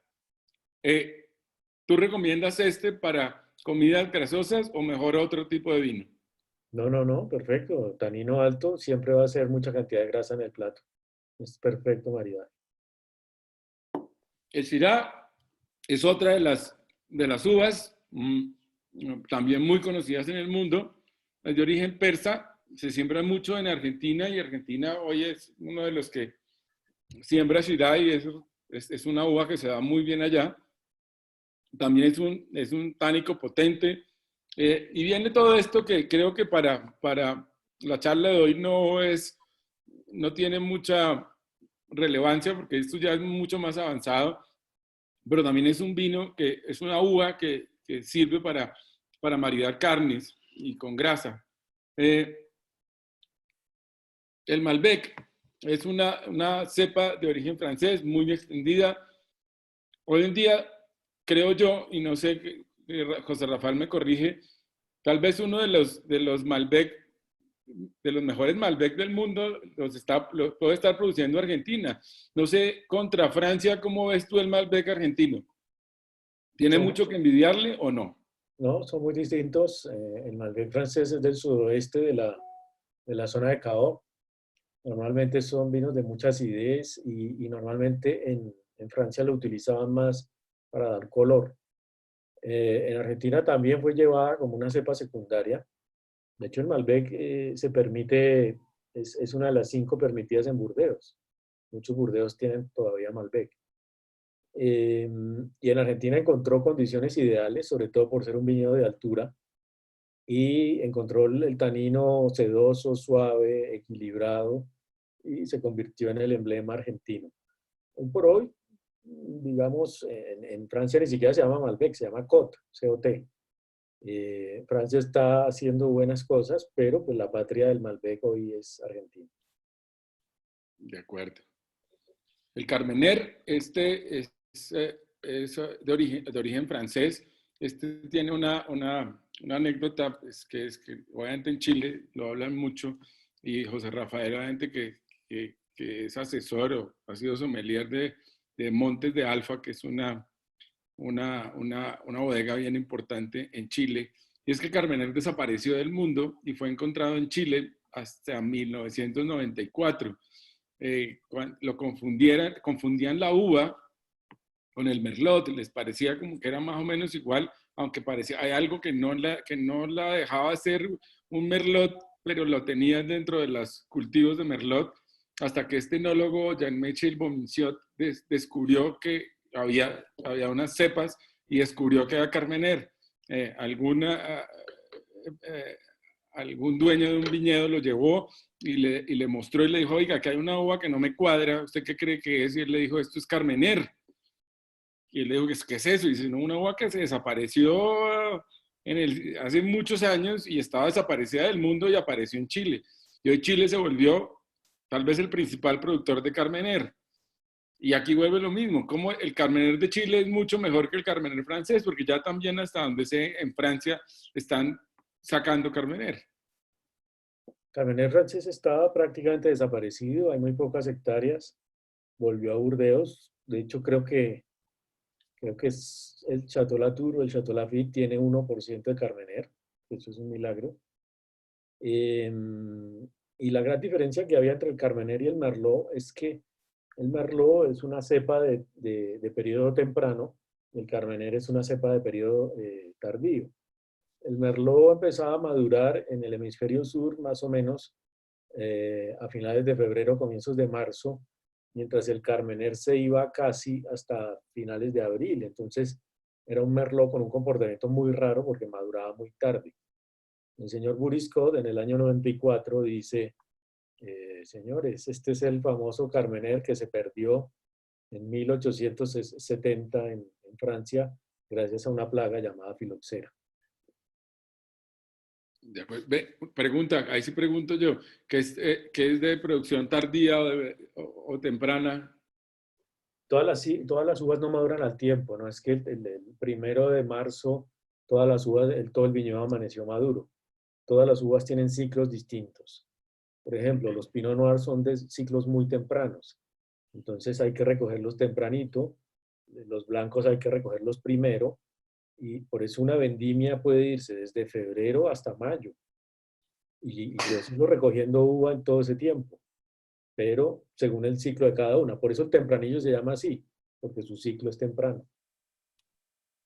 Perfecto.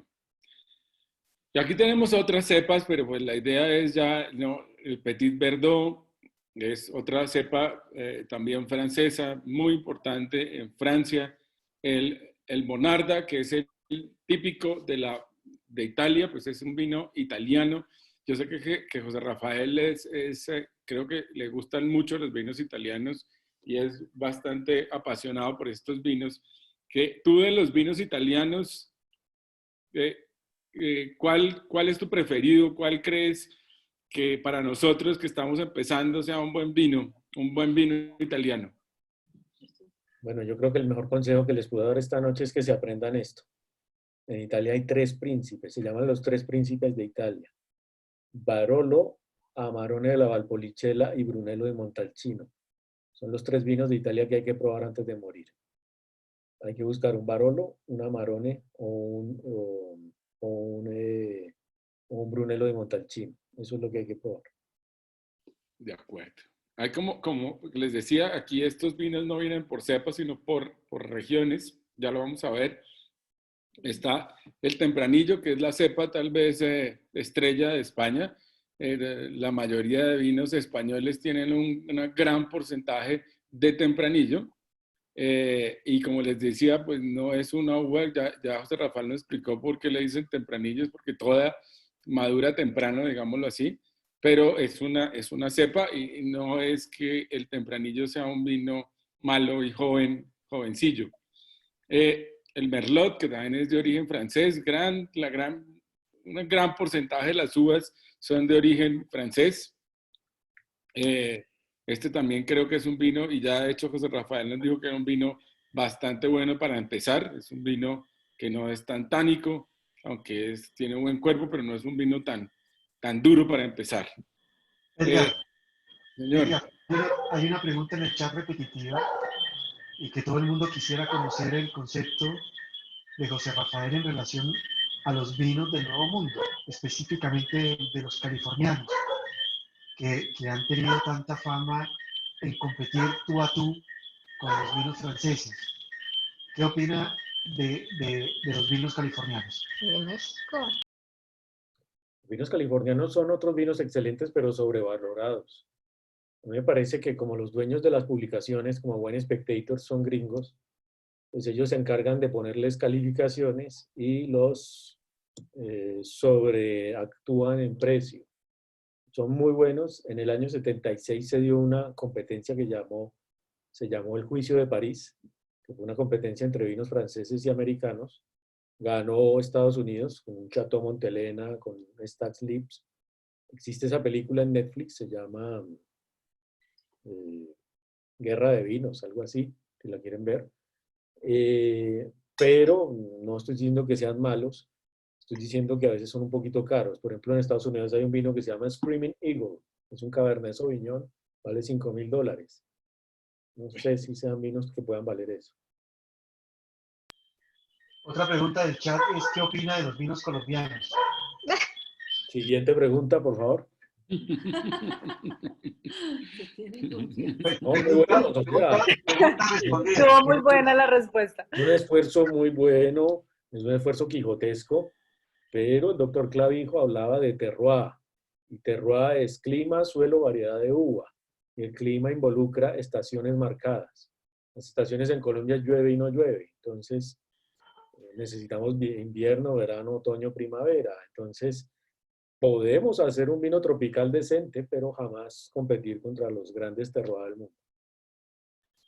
Otra pregunta que hay en el chat y es ¿qué opina de los vinos mexicanos, del noroeste mexicano? Bien, el año pasado estuve en Aguascalientes en un concurso un concurso regional de vinos mexicanos, y la verdad crecen mucho. Obviamente la gran zona es Baja California, Valle de Guadalupe, lo hacen muy bien, vinos además ya carísimos, vinos de $500, $600, y cada día lo están haciendo mejor, y cada vez en todo el país se hace más vino, ya son varios estados los que hacen buen vino.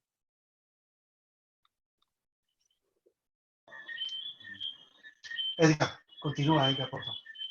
Bueno, vamos. Entonces, esto es solo para, ya nos dijo José Rafael, son 24,000 tipos de uva que existen, variedades. Esto es solo para que vean cómo es un portafolio de las uvas que existen y que la única forma de aprender es probando y sabiendo cuál es el que me gusta más a mí y cuál es el que definitivamente no me gusta. Y hay gente que dirá que el Cabernet Sauvignon es su vino, como habrá otros que digan que el Shiraz es el vino de ellos. Y es que esto como todo, es el que más les guste, pero la única forma de saber a uno cuál es el que le gusta es probándolo. Yo no puedo decir que me gusta, por ejemplo, en esto, un Turinga francés, porque nunca lo he probado, tendré que probarlo y algún día diré si me gusta o no me gusta, y si me gusta más que el Malbec o que me gusta más que el Zinfandel. Otros italianos, entonces en cuanto a uvas, está el Greco Nero, el Sangiovese, el Anchelota, son variedades de uvas, pero allá los mezclan, en Europa son mezclas, no es difícil encontrar una botella por el tipo de uva. Y luego vienen las cepas blancas, que al igual tal vez las cepas más conocidas es el Chardonnay y el Sauvignon Blanc.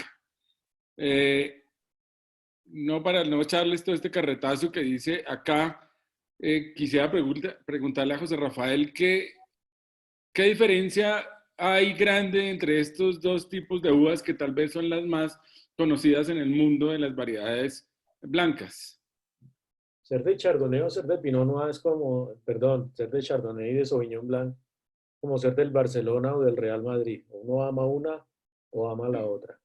Son los dos grandes del mundo y representan las dos grandes regiones de Francia, Chardonnay, Borgoña, Sauvignon Blanc, Burdeos. Son en características muy diferentes. La acidez de la Sauvignon Blanc es increíble, más herbácea, y en cambio la fruta tropical, la piña, el melón del Chardonnay, lo hacen un vino más redondo, equilibrado. Va en gustos. Yo soy amante del Sauvignon Blanc, pero, por ejemplo, los blancos más famosos del planeta Tierra son Chardonnay, que son los Montrachet, Chassagne-Montrachet, Puligny-Montrachet, y los mejores champán del mundo son Chardonnays, ¿no? Entonces, pues ahí va la cosa. De acuerdo. Ahí sí me identifico completamente contigo. Para mí también el Sauvignon Blanc es el vino que más me gusta entre esos dos. Y esta es una para ya todos los que nos están oyendo, esta es una de las, digamos, de las tareas para mañana. Llévense un Sauvignon Blanc y un Chardonnay. Y prueben los dos, caten ambos vinos y decidan cuál es el que más les gusta. Y así cuando vayan a un restaurante puedan decir con toda certeza, sírvame qué Sauvignon Blanc tiene y qué Chardonnay tiene. Cuando ustedes decidan que ya les gustó más el Chardonnay o el Sauvignon Blanc, empiecen a ver qué bodegas de Sauvignon Blanc son las que les gustan más. Y así también van a poder llegar a un sitio y decir qué Sauvignon Blanc tiene, y le dicen tenemos estos, y de estos Sauvignon Blanc a mí me gusta es este. Pero eso, como les dije, la única forma es probándolos. Estos son otras uvas blancas, el torrontés, que el torrontés es, digamos que la uva blanca española. El Riesling, que es un vino... Torrontés es el emblema blanco de Argentina. ¿De Argentina? Hay torrontés en España, pero es distinto. Pero el torrontés es famoso por Argentina. Ah, de acuerdo. Bueno, bien. El Riesling, que es un vino europeo, que se da en Francia y en Alemania. El Riesling también es un vino bastante importante en el mundo. ¿Tú qué consejo nos darías sobre este tipo de vino? Es un vino fantástico, es el emblema de Alemania. Desafortunadamente en Colombia es muy difícil de conseguir. Hay un Riesling que se llama el Johannisberg, que trae un amigo. Es costoso, pero normalmente son vinos muy económicos, de una gran acidez, muy refrescantes, pero en nuestro mercado muy escasos. De acuerdo. Bueno, entonces continuamos esto para mostrarles Todos queremos saber qué opina la hija de los vinos que se asomó allí. Está metida en la cava. Ella es la heredera de todo. Bueno, entonces estos son algunas de las cepas blancas, como les decía yo, pues los más conocidos tal vez el Sauvignon Blanc, el Chardonnay, el Riesling, el Torrontés, pero hay también. ¿Cuántas cepas blancas existen, José Rafael? No, digamos que de las 24.000 serán 12 y 2, en fin, no sé exactamente, pero no hay que preocuparse por las 24.000 porque realmente se vinifican unas 500. Igual el número es grande, Y si uno es un aficionado que le gusta el tema y le gusta tomar y comer bien, más o menos hay que saberse 15 blancas y 15 tintas. Eso es como lo comercial. De acuerdo. Eso es lo importante. Eso es importante, exacto. Denominación de origen, aquí ya uno último muy rápido es esto. Estos son las regiones de España que producen vino. Entonces, vemos aquí de primero La Rioja, que tal vez es de las más famosas, pero ustedes ven toda esta cantidad de sitios o de regiones en España que producen vino y que el comité regulador les da la denominación de origen de acuerdo a unas reglas o pautas que tienen. Y como les decía, les dan este sellito para que puedan poner en sus botellas si han cumplido con las características que ellos exigen. La Ribera del Duero exige la normativa del Consejo Regulador, dice que para un vino pueda acogerse a ser Ribera del Duero, y esto es solamente como un ejemplo, debe tener por lo menos un 75% de tempranillo en su elaboración y en total, y no menos del 95%, la uva debe tener Cabernet Sauvignon, Merlot y Malbec. La garnacha y el albillo están permitidos, pero en pequeñas cantidades. Esto solo para mostrarles que para que un vino tenga la etiqueta de Ribera del Duero, debe cumplir con las uvas que debe contener una botella de la Ribera del Duero, debe obviamente cumplir con el tiempo de cava para que les digan que es crianza o reserva o gran reserva, y si la bodega cumple con todas estas características, le dan ese sellito el Consejo Regulador y le permite sacar la marca como Ribera del Duero.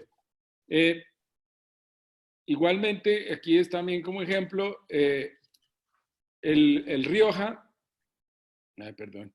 El Rioja es una uva que debe tener 95% de tempranillo, garnacha, graciano, mazuero y maturana tinta.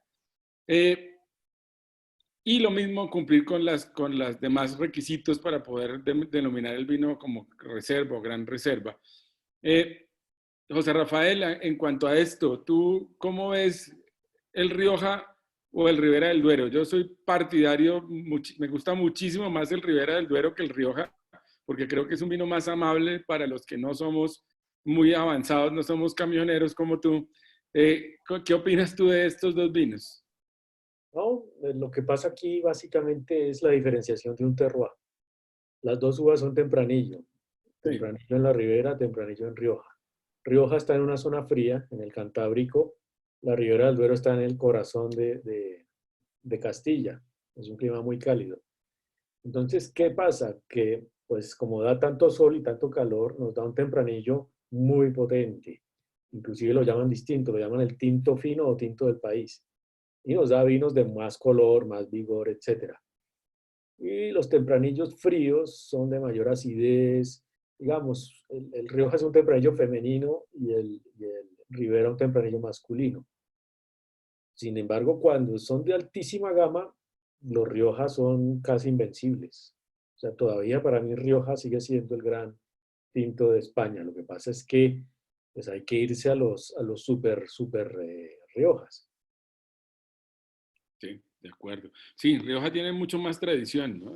Digamos, y los vinos que nos llegaron a Colombia inicialmente, que yo me acuerdo cuando era niño, eran Riojas. Nosotros no teníamos Ribera del Duero en Colombia. Yo me acuerdo de un vino Paternina y que creo que no era muy bueno. ¿Tú qué piensas de ese vino, por ejemplo? No, Paternina es muy bueno. Lo que pasa es que Rioja se vino desde la Edad Media.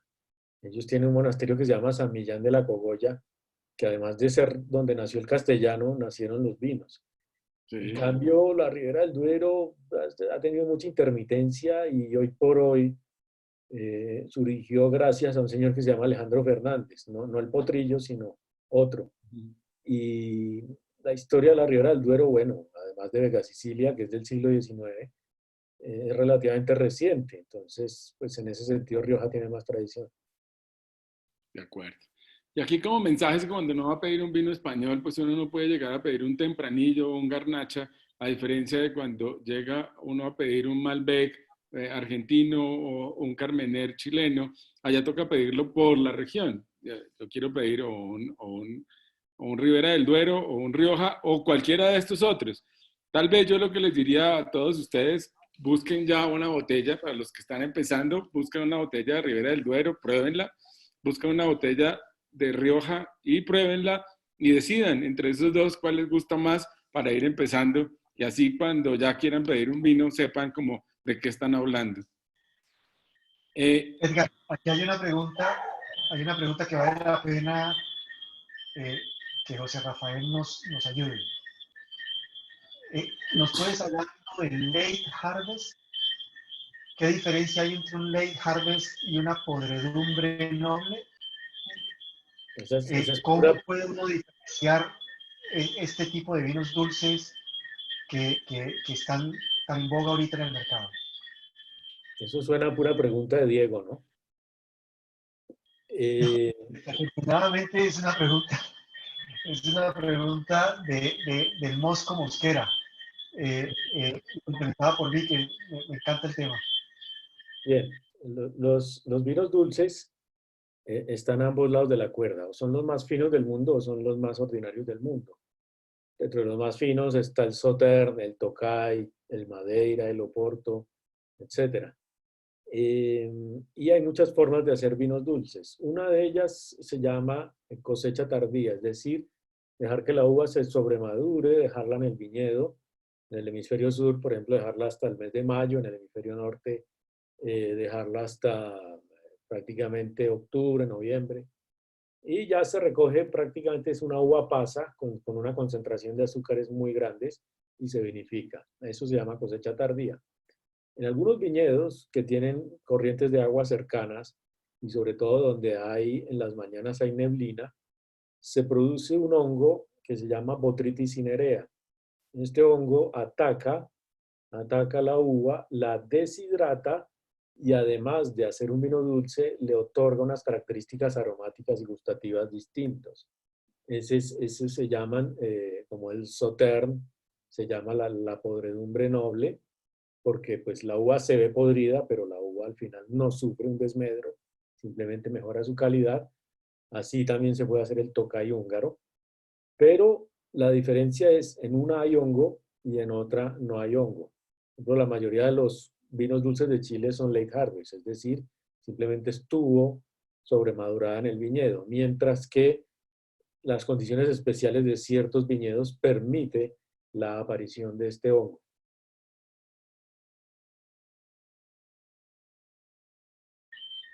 Buenísimo. Edgar, adelante.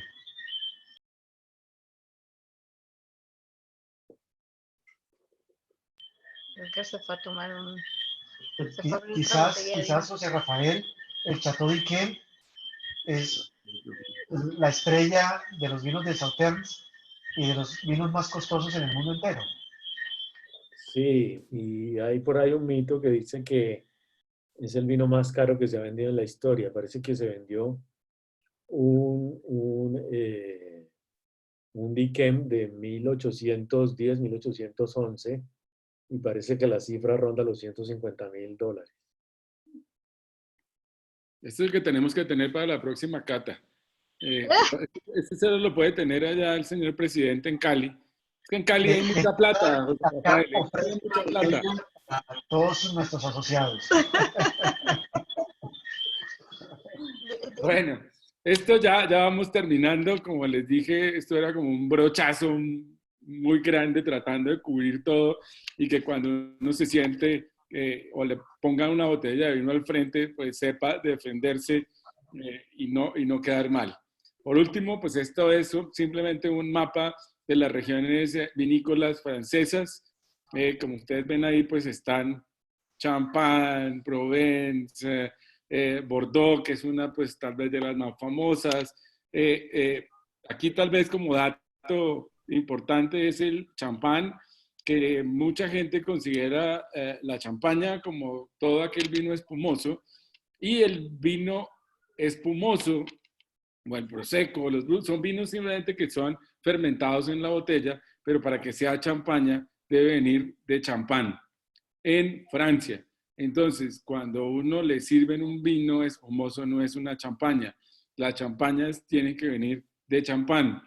Y obviamente es la tradición y tal vez, y aquí José Rafael me corregirá, los que empezaron a producir vino espumoso fue en Champán y de ahí el nombre.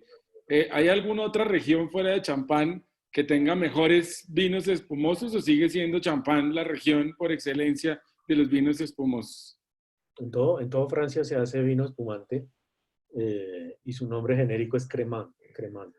En el Loire, en esa parte verdecita, se hacen unos grandes Cremant, pero pues definitivamente la que más marketing ha hecho es la región de Champaña. Para mí, ese es el vino en que uno debe terminar sus días. Es decir, ya cuando llega allá, creo que llegó donde es y ahí se tiene que quedar. Es el mejor vino de la tierra lejos. De acuerdo. Champán. Ahora, para todos también, Champán no solo hace champaña, ¿no? O sea, no hace solo vino espumoso. Tiene vinos, otros vinos, pero pues nosotros consideramos, todo el mundo piensa que Champán solo hace champaña. ¿Cuál es el vino, además del espumoso, el vino de champaña más representativo, Rafael? El 95% de los vinos de la región de Champaña son espumantes, pero hay un 5%, hace muy buen Chardonnay, hace buen Pinot Noir y hace muy buen Pinot Blanco. Pinot Blanco es uno de los grandes de esa zona, pero pues casi se venden solo a nivel local. Eso no se da para exportación. Perfecto. Hay una pregunta en el chat y es que ¿cómo hacer para escoger un vino que tenga muchas mezclas? ¿Es bueno eso o es preferible tener univarietales? Si quiere comprar un vino con muchas mezclas, puede hacer dos cosas. Ir a comprarse un Châteauneuf du Pape o ir a comprarse un vino portugués.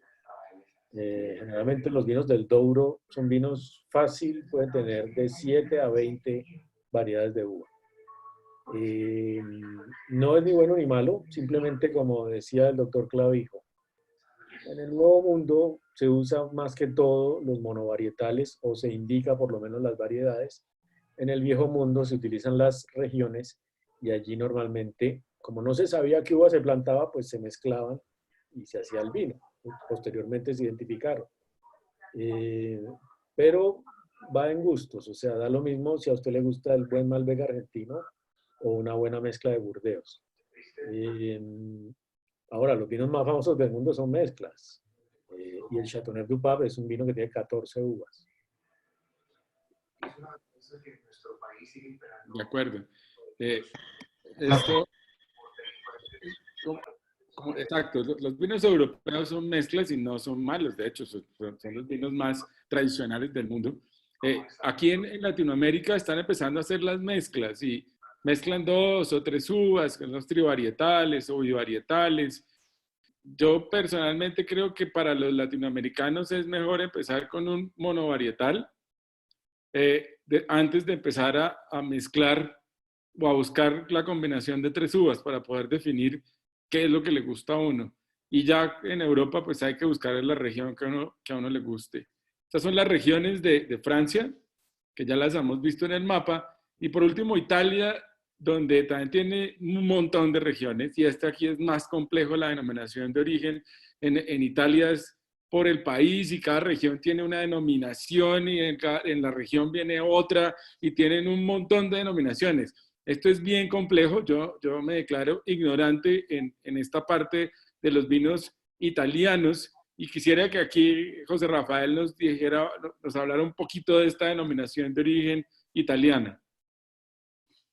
Para hacerles una clase de Italia en 3 minutos es muy sencilla. Sí. Italia se divide en 3 zonas, norte, centro, sur.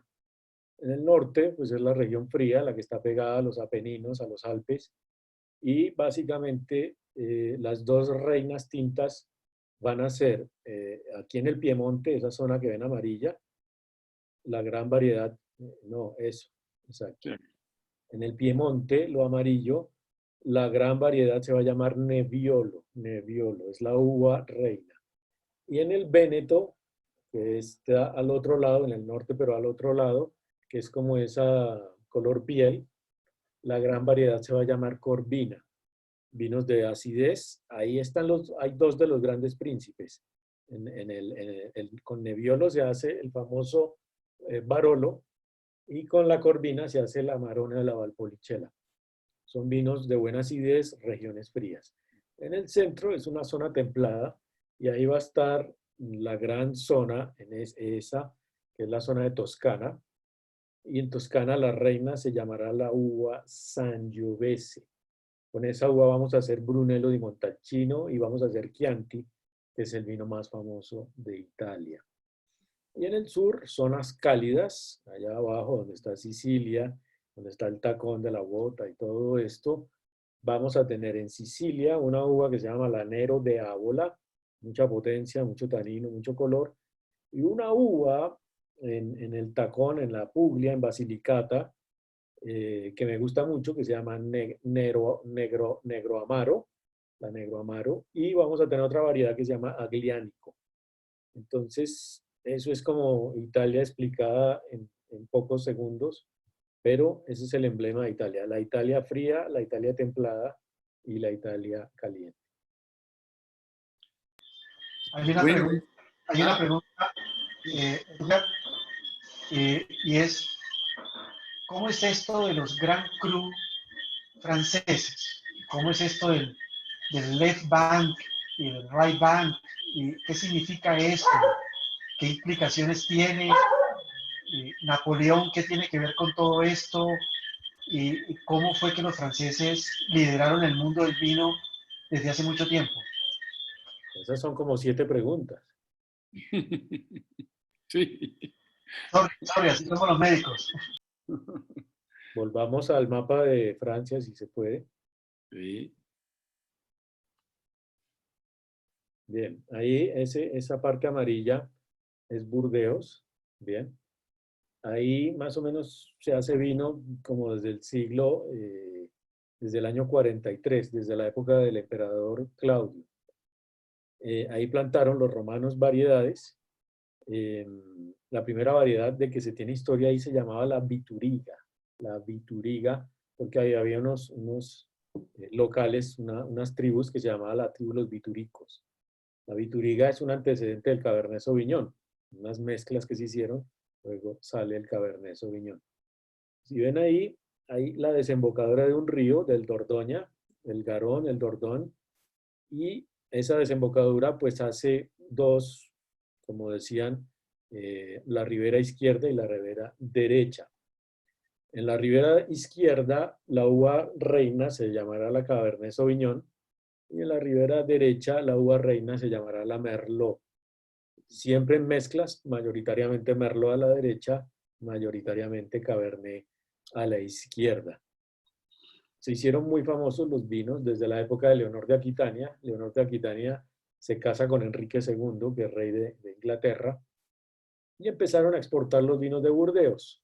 Los ingleses lo llamaban los claret, porque al principio iban vinos muy claritos, casi unos rosados oscuros, y se volvieron los vinos favoritos de Inglaterra, ¿ya? Cuando llega Napoleón, muchos siglos después, pues se agarra con los ingleses, hace un bloqueo e impide que los vinos franceses lleguen a Inglaterra. Esto hace que los ingleses busquen otro mercado, un mercado cercano y amigo. ¿Cuál fue? Portugal. Ahí nace el vino de Oporto. Bien, toda la historia y el vino están conectados. O sea, la historia del vino es la historia de la humanidad.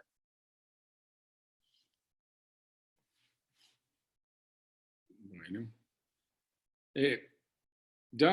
Esto era lo último que yo les tenía. Quería, por último, decirles que José Rafael tiene un sitio espectacular aquí en Bogotá, en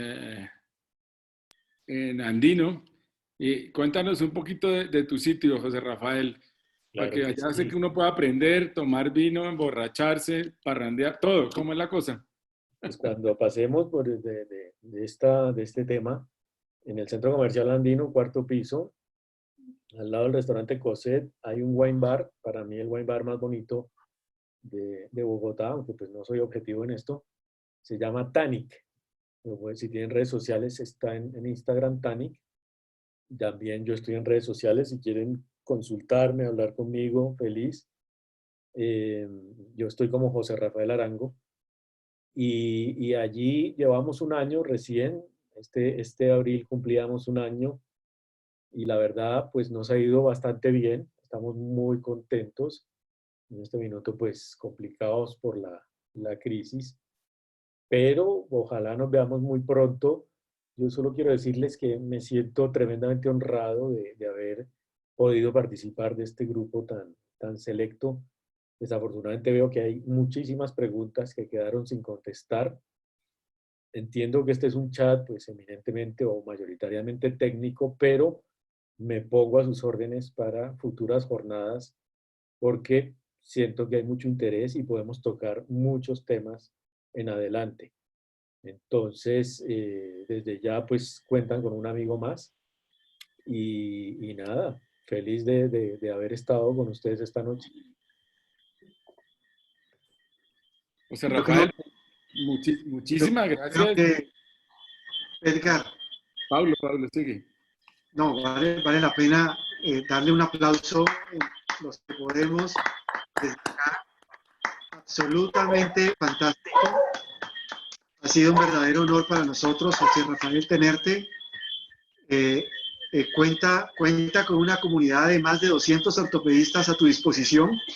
Cualquiera, en cualquier parte, Bucaramanga, Cali, Barranquilla, Bogotá, Medellín, que quieras tener una consulta gratis, está completamente autorizada por ACAR. Tú y tu familia y todos los tuyos, y espero que todos estén bien en estos momentos. Quiero darle el agradecimiento muy especial a nuestro sommelier, Edgar Clavijo. Edgar, ha sido un trabajo fantástico, ha salido avante en medio de las ventas y toreando toros de Miura.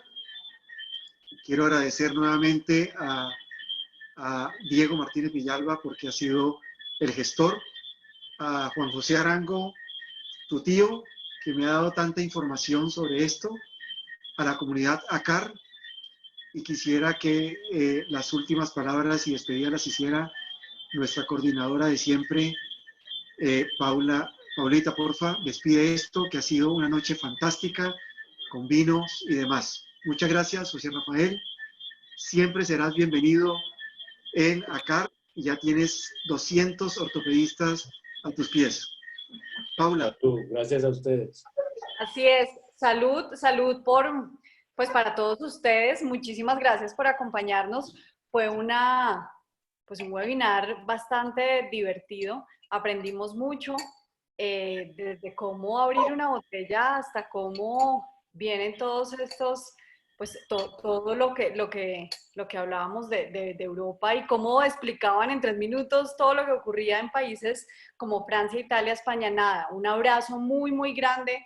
De verdad, a Edgar, a José, a Paulo por estar acompañándonos. Esperamos también conocer ese bar en el Andino cuando esta cuarentena nos deje salir. Un beso muy grande para todos, los quiero mucho y nos vemos en 8 días. Recuerden, el próximo martes es un webinar académico, casos clínicos, va a estar súper divertido para poner a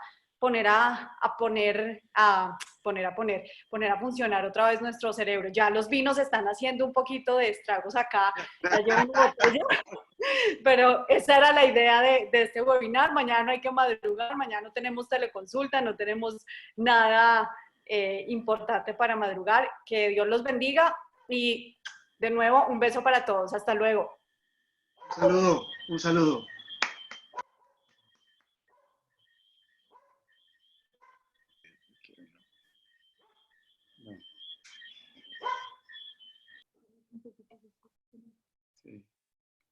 Bien, Paulo, creo que quedaron muchas preguntas en el aire y Edgar también.